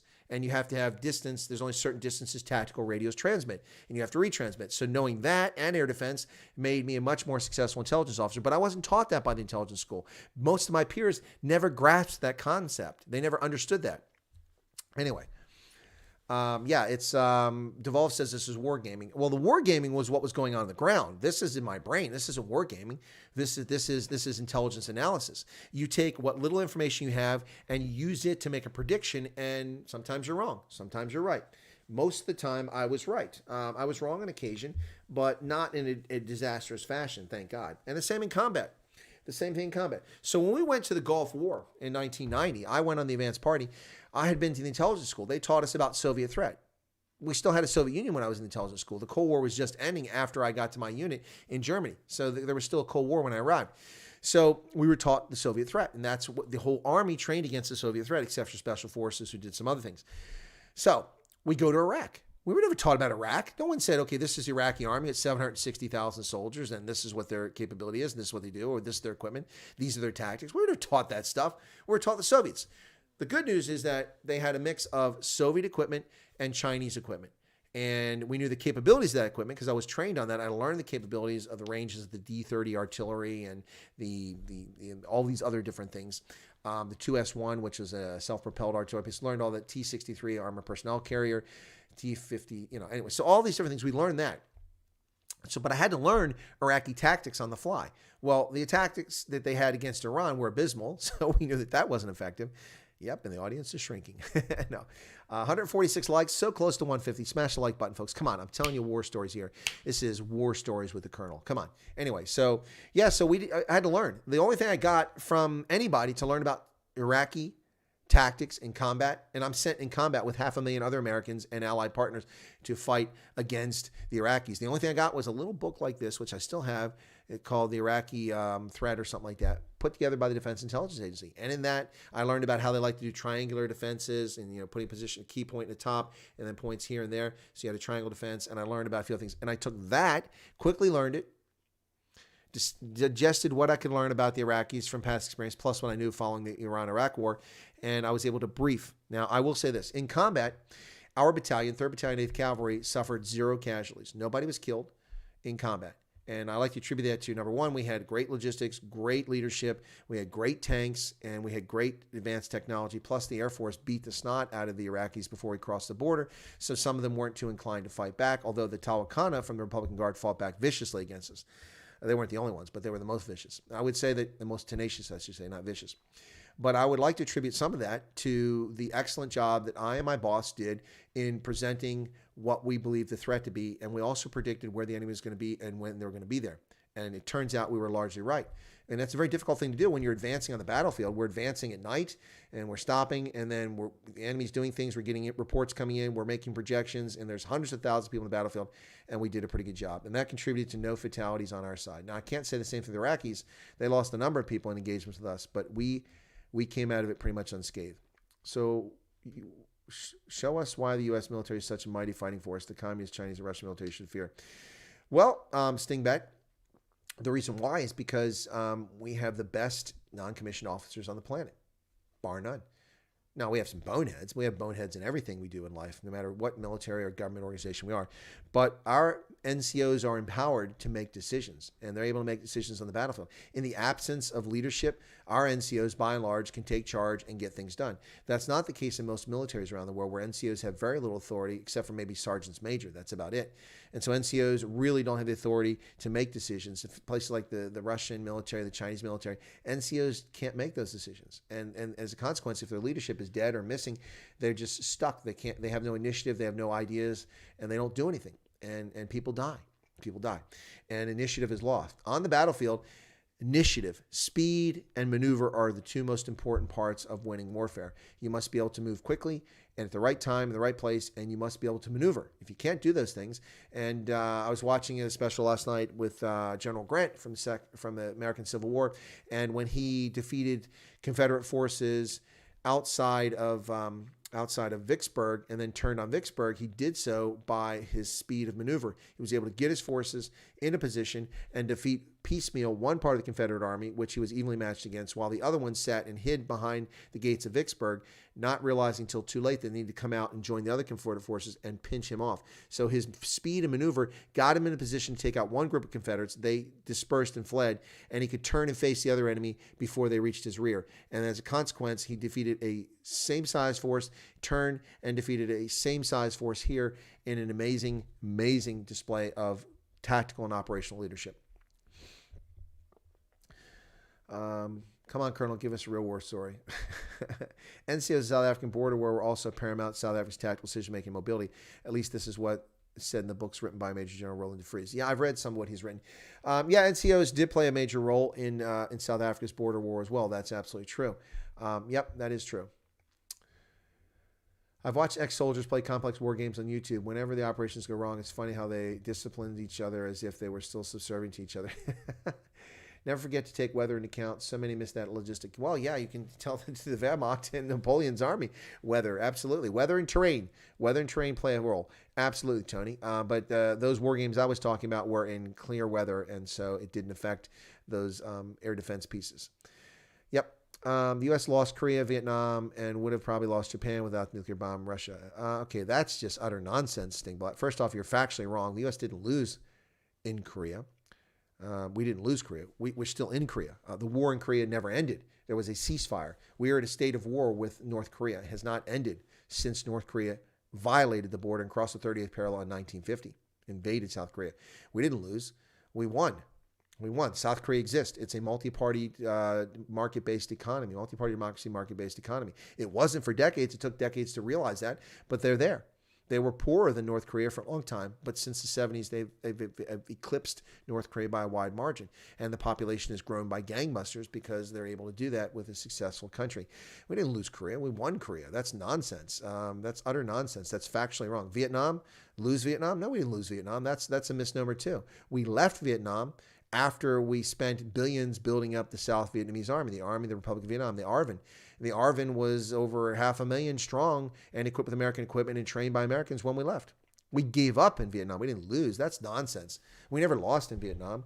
That's utter nonsense. That's a myth. That's a fairy tale that's spread by people who don't understand history. And I'm not talking about, this isn't like, well, the military never lost a battle. That's not what I'm talking about. We did lose battles, but we did not lose Vietnam. That's a misnomer. What else? What's the other one you said there? We lost Vietnam. What's the other one? Come on, where's it at? Come on, this thing just moved on me here. I'm trying to find it. Okay, probably lost Japan without the nuclear bomb and USSR. What? The USSR did nothing with Japan. The Soviet Union refused to declare war on Japan until Japan was defeated. They only declared war on Japan so they could occupy Manchuria and Kamchatka. That's it, or Manchuria. And they take the northern Kuril Islands from Japan. That's why they did it. They defeated Japan is who they attacked. After we defeated Japan, that's when they declared war on Japan to rush in and occupy terrain and take it away from Japan.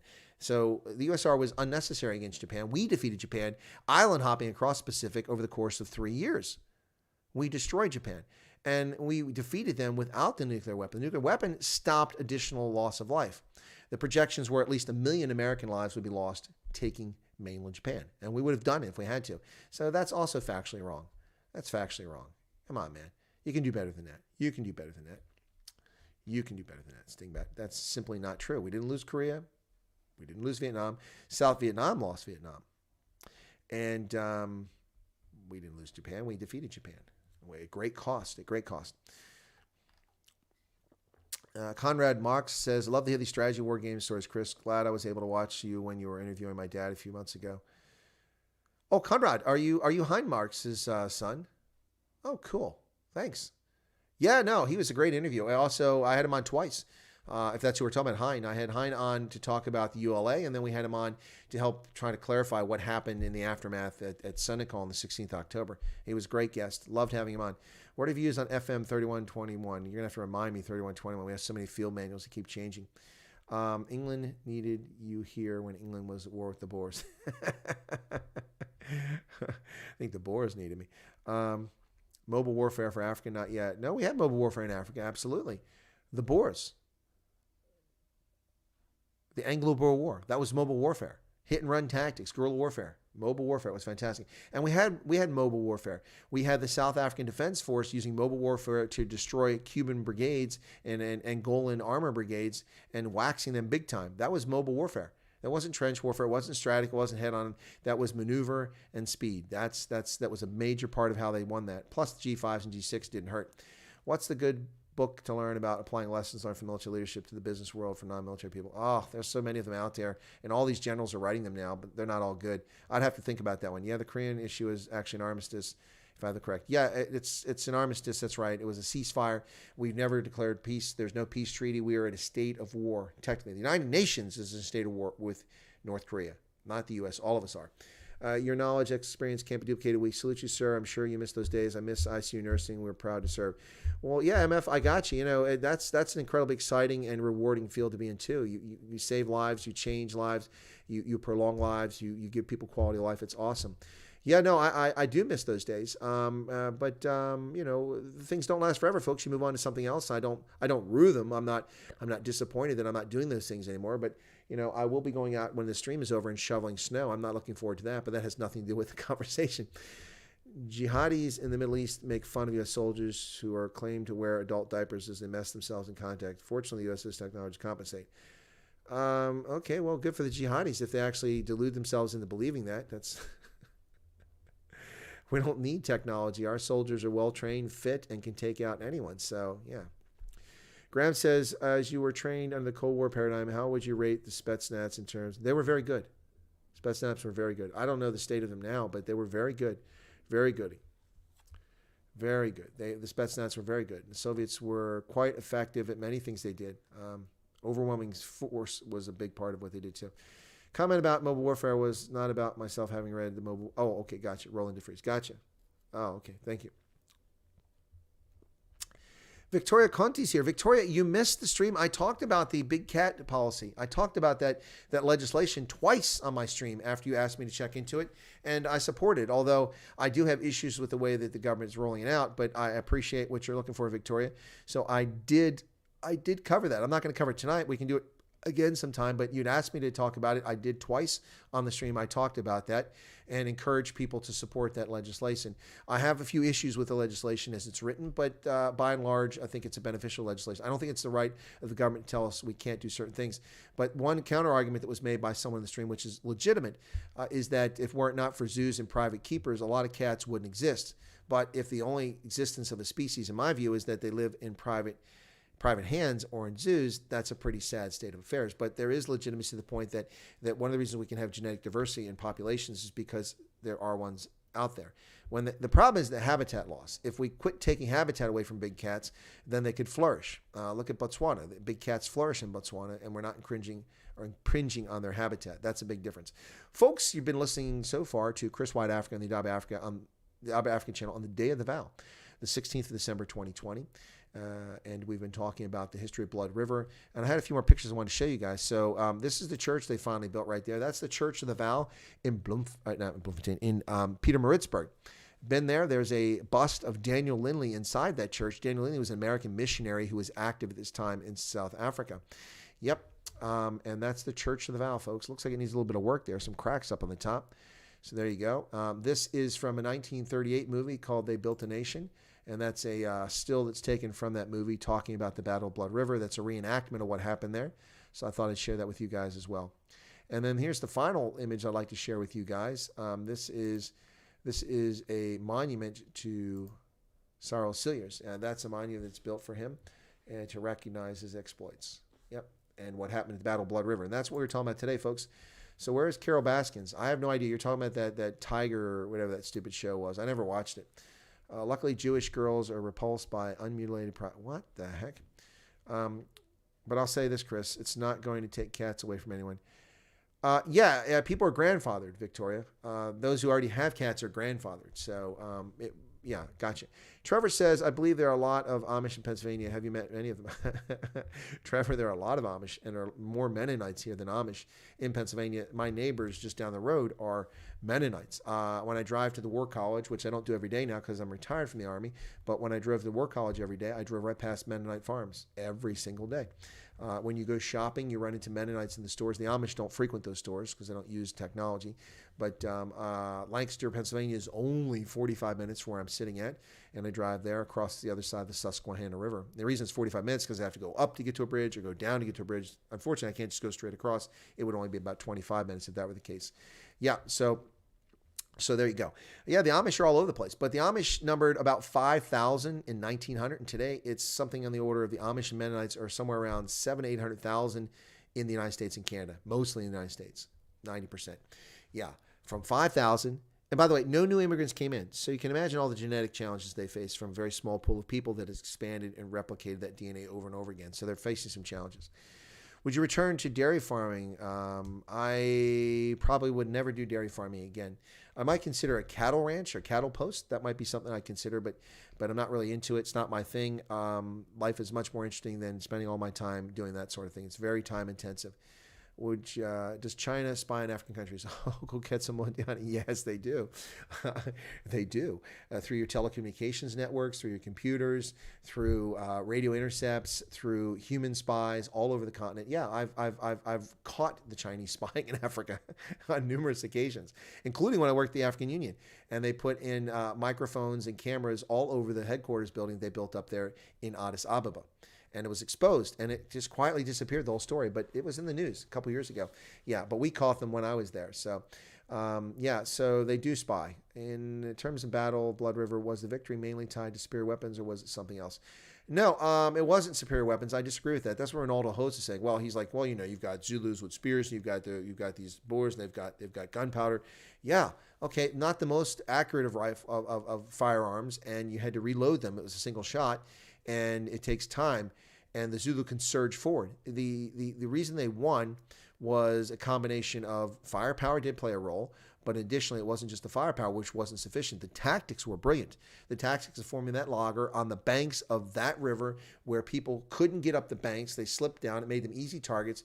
If you could just rush across, you could have rushed from two sides simultaneously and exposed a weak point and just overwhelmed the Trek Boers. But they weren't able to do it. So the selection of the terrain, the positioning of the wagons, the defensive plan, all of that played a role. So the tactics played a large role. Yeah. So it was a combination of things. It's not simply because they had rifles that they won. That's not the case. And I thought Amish adopt a lot of children and spread their culture. The Amish do adopt children, and it's a very interesting thing. You'll see with Amish and Mennonites in particular, you'll see black kids who are raised as Amish. What? Say what? What you talking about, Willis? What you talking about? Well, a lot of people who have their children taken from them because they're drug addicts or criminals or this, that, and the other, or they're single parents and that parent winds up in jail or dead. A lot of black kids, particularly from Philadelphia County, Philadelphia, they need homes. And the Amish and the Mennonites are eager and happy to adopt kids. So what happened to my screen right there? Something just happened. So they adopt kids, and you find kids in Lancaster, Pennsylvania, wearing Amish clothing or Mennonite clothing, conservative clothing, with a little hair thing on their head for girls, who are black. And they're being raised as Amish. Now, they're not forced to stay Amish or Mennonite when they become adults. They choose, but some of them choose to stay within the community. And, of course, they become part of the community. So through adoption, yes, there is some additional blood brought into the Amish community, but that's a recent development. And also, it's an unusual development. So there you go. So I always love the fact they talk about the Amish and Mennonites, and you see people know nothing about them. Well, they must be racist because they're all white. Why would that make them racist? And first off, that's nonsense. Second, they're not. They adopt black kids. And no, they don't adopt them to be slave labor or farm labor. They raise the kids. They give them a safe, warm environment to grow up in, education, and sustenance. And some of them decide to stay in the Amish community. Some of them don't. Bravery is not a function of firepower. No, it's not, but it certainly can help.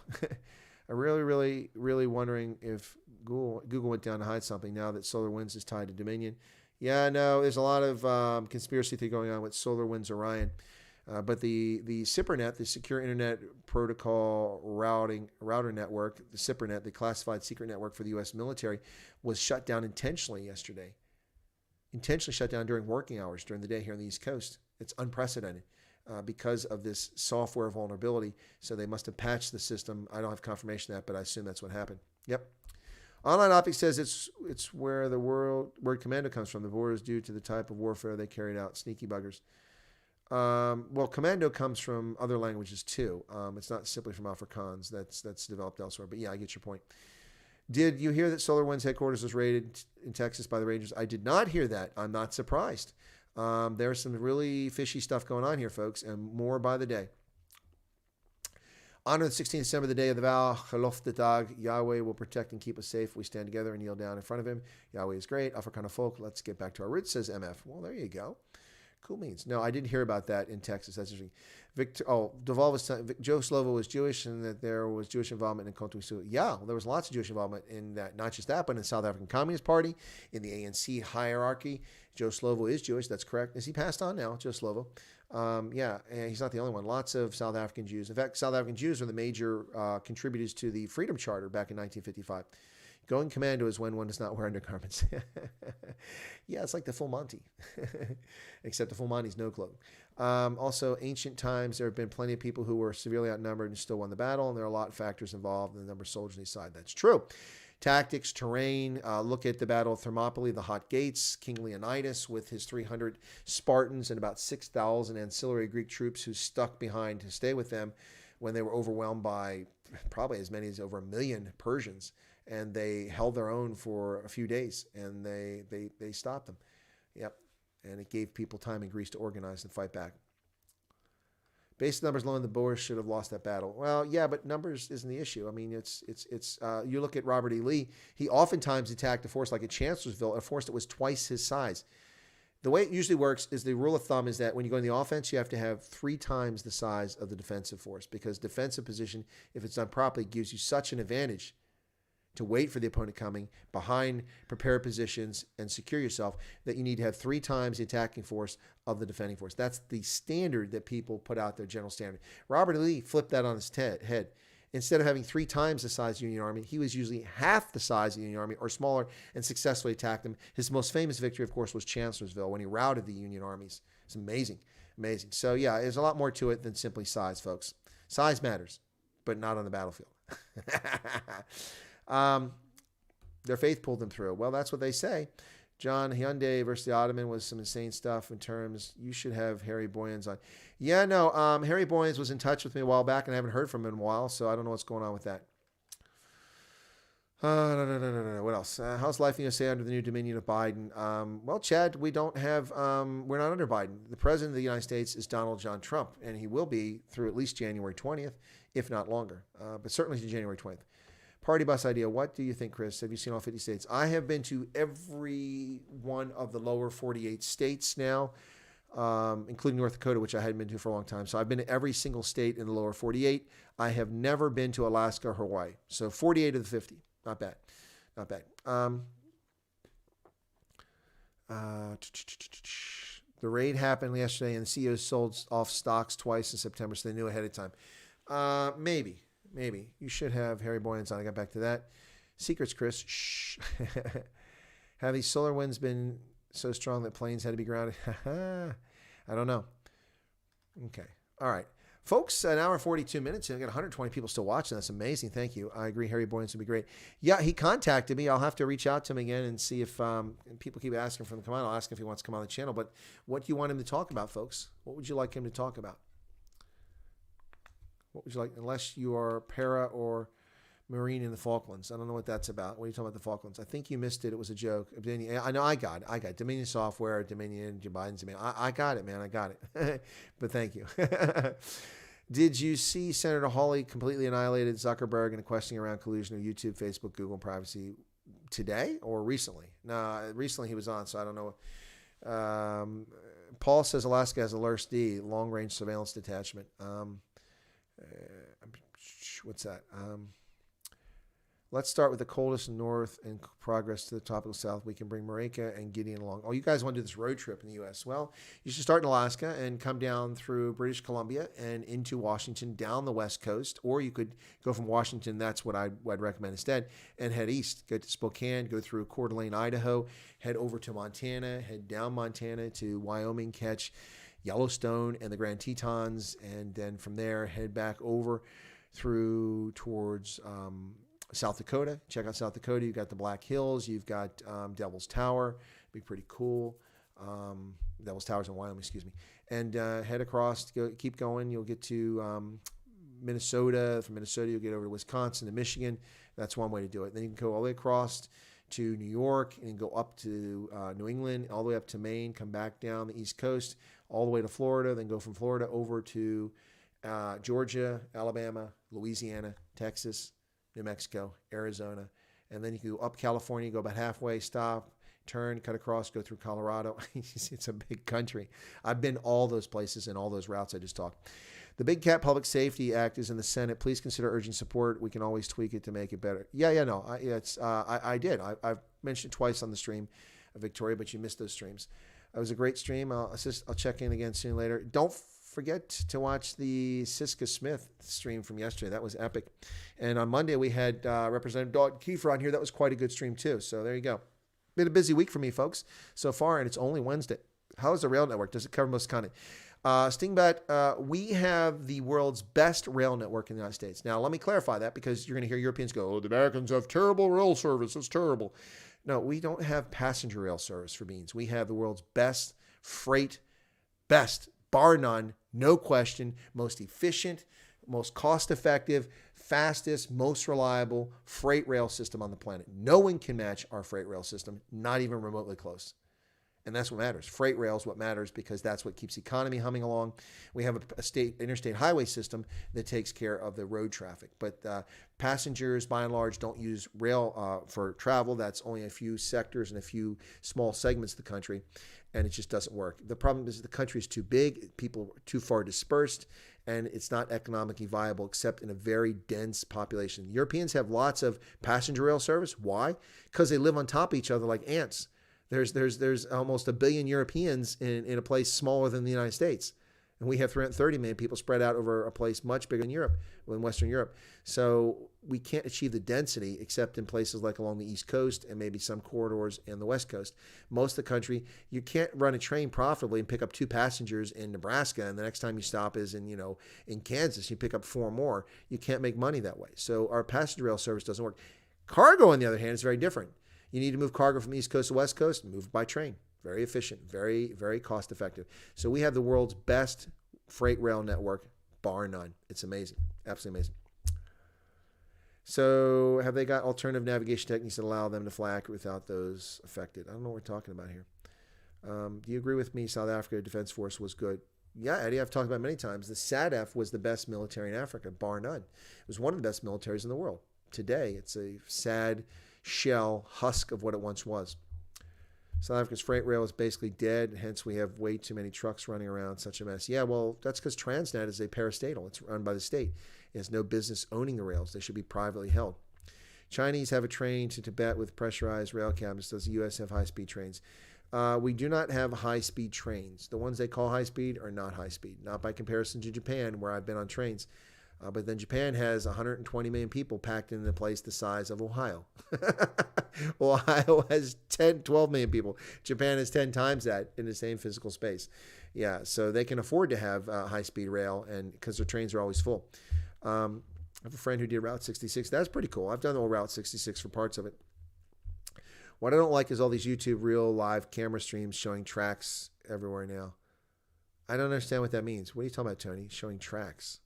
Huh? Victoria says, "Sorry, I missed some of your streams. Things have been no, Victoria, you don't apologize for missing my streams. This is kind of you to watch any of my stream for even a moment. No one has to apologize for missing a stream. 169 likes. Come on, smash that like button, folks. 120 people here. I know some of you tuned in. You haven't pushed that like button yet. You need to be reminded and recommend that you push it. Railway tracks. Yeah, I get what you're saying, Tony, but I don't understand. YouTubes are showing live stream. Oh, you mean a bunch of channels? That's all they do. They show live tracks. Well, that's kind of like webcams, but webcams can be cool. I remember before I went to the Faroe Islands 16 years ago, something like that, I went to the Faroe Islands. I was curious about Tórshavn, Thor's port, Tórshavn, which is the capital of the Faroes. And there's actually a webcam there, and it actually looks down on the hotel I was staying at. So I got to see real time and check on it several times before I went there, where I was at. And actually, when I was there, I could send a message to people, let them know, hey, I'm actually at that place now. Go to that webcam, and you can see me waving to you from the Faroe Islands. It was pretty cool. Good for you, Deval. Okay, Chris, have you seen the series Last Man on Earth? I don't think so, Stingbot. I don't think I've seen that. Don't think I've seen it. Well, we got 3 more likes out of that, but we lost three viewers. Oh, that's funny. That's funny. Anyway, your lockdown beard reminds me of the series. Oh, okay. Well, this is my lockdown beard, folks. That's a true statement. True statement. What's happened to Virginia's Hyperloop? Is that not a high-speed train? No, the Hyperloop is not train. That's for particle physics. That has to do with physics. That's what the Hyperloop is. Are we talking about the same thing? It's kind of like the Large Hadron Collider, if I'm not mistaken. That's what that's all about. Following up on your video on the downage of the SIPRNet, has there been any additional info on why it went down? I've seen nothing. No, I think the issues are rectified, Bosch Zebra. I think what happened is that they identified a vulnerability based on the software from this Orion Wind or whatever it is, whatever they're called, Solar Winds of Orion. They identified a vulnerability, and in order to fix the network, they had to send out a patch, but they had to shut everybody down after the patch because it has to reboot. So they rebooted the network, essentially. I think that's what happened. Without any further information, knowing how computers work, knowing how these patches work, I suspect that's what they did. Yep. When the boog goes down, is Boise, Idaho as amazing as it looks? Yeah, Boise's pretty cool, but too many freaking Californians have moved there, and people from Seattle. They've ruined it. It's still a beautiful place, but it used to be an amazing place. All these leftists with their stupid-ass ideas have moved out to Idaho, and they're trying to do stupid things. Like, these are the kind of people that are like, well, you shouldn't have guns. Well, then don't come to Idaho. People shouldn't hunt. Then don't come to Idaho. Well, your stores, no, then don't come to Idaho. Keep your nonsense in Oregon where it belongs, you grape nuts eating freaking tree climbing weirdo. Yikes. Yeah, what are your thoughts on Adventures with Purpose? What are your thoughts on Adventures with Purpose? Have you seen those guys? I don't know what that is. Are you talking about people who do adventure tourism or people who do ecotourism? Is that what you're talking about? We will witness a nuclear war in our lifetime. No. How easy would it be to break out between India and China? Yeah, it's easier there, but it's not going to happen there either. I don't think so. Don't think so. Many are popping up, says Tony. Don't mind watching the beach, ocean waves, live streams, but you don't like watching railroad tracks. Got it. Gotcha. Makes sense. Chad says, no, sorry, Virgin, as in Richard Branson said he was building a Hyperloop train supposed to cross the USA in 30 minutes. How is that possible? How can a train cross the United States in 30 minutes? It's 3,000 miles. That would be like the freaking SpaceX launch. That's crazy. No, I don't see it happening. Okay, I'm sorry, Chad. I didn't know that's what you're talking about. Well, Richard Branson said a lot of things. Remember Virgin Cola? Remember Virgin Music? Remember Virgin Trains? None of those things are around anymore. Virgin Music's still around, but none of the rest of them around. He's had as many failures as he's had successes. Not to diminish his accomplishments, but just saying. Spoke to Bill. He said, if you stop talking about the SIPRNet, he will sort out your PCs. That's funny.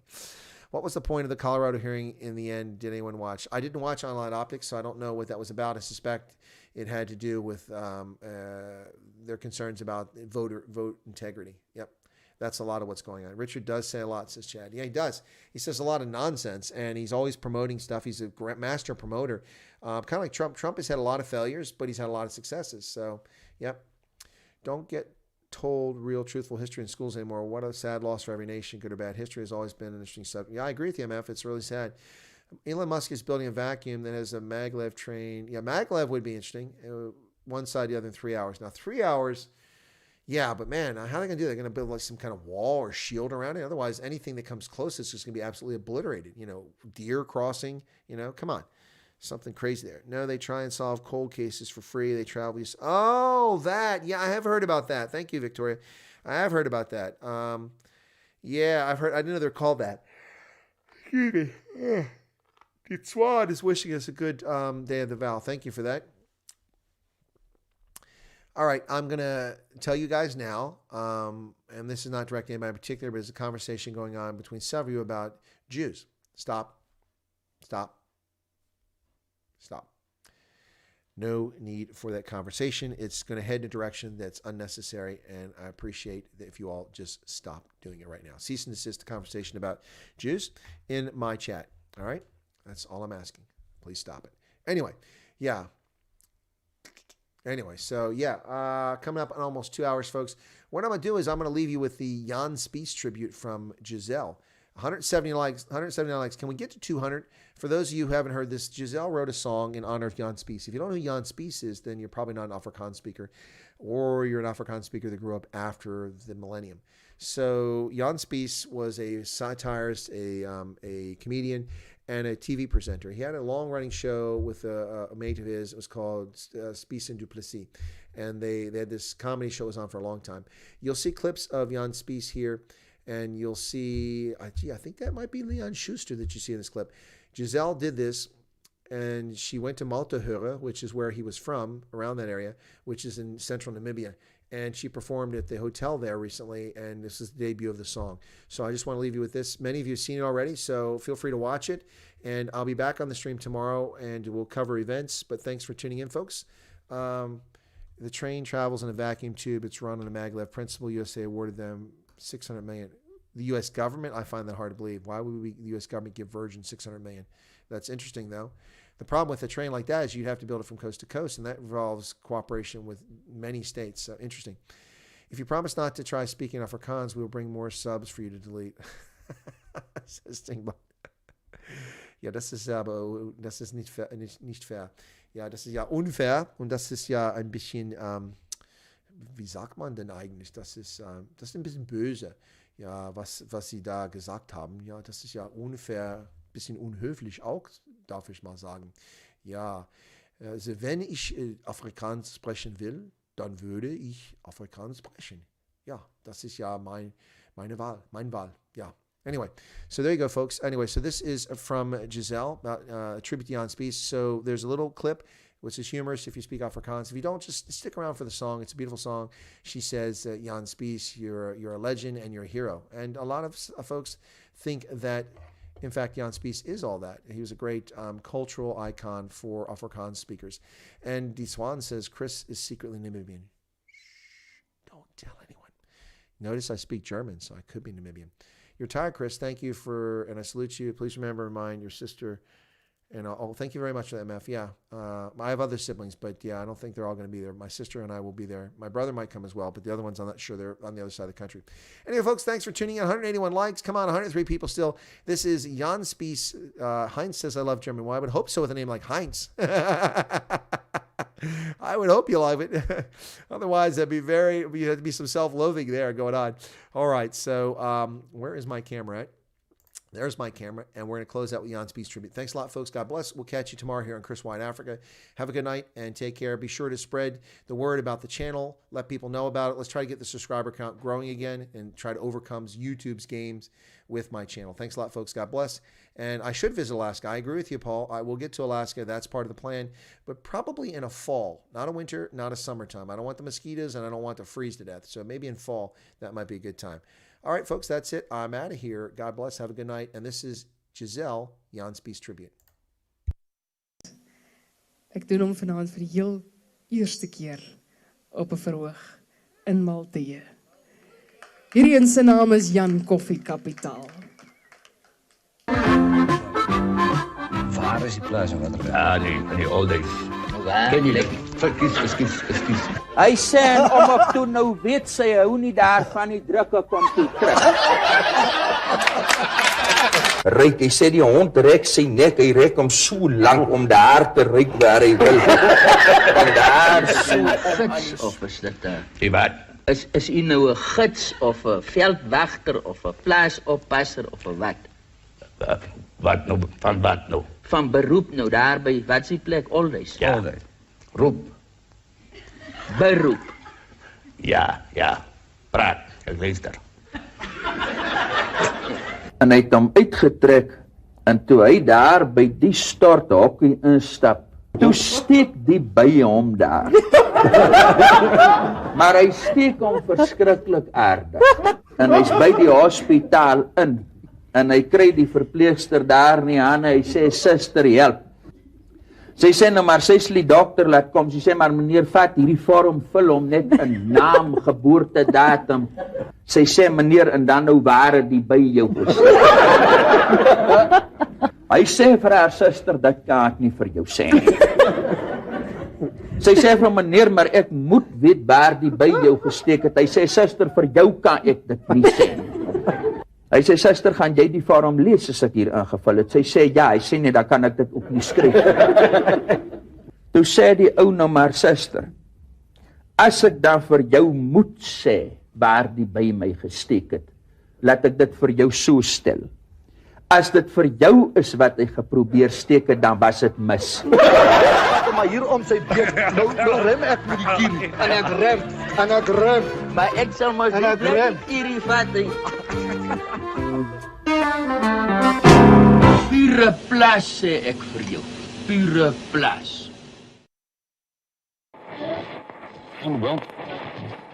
Jan, die pili van die bos.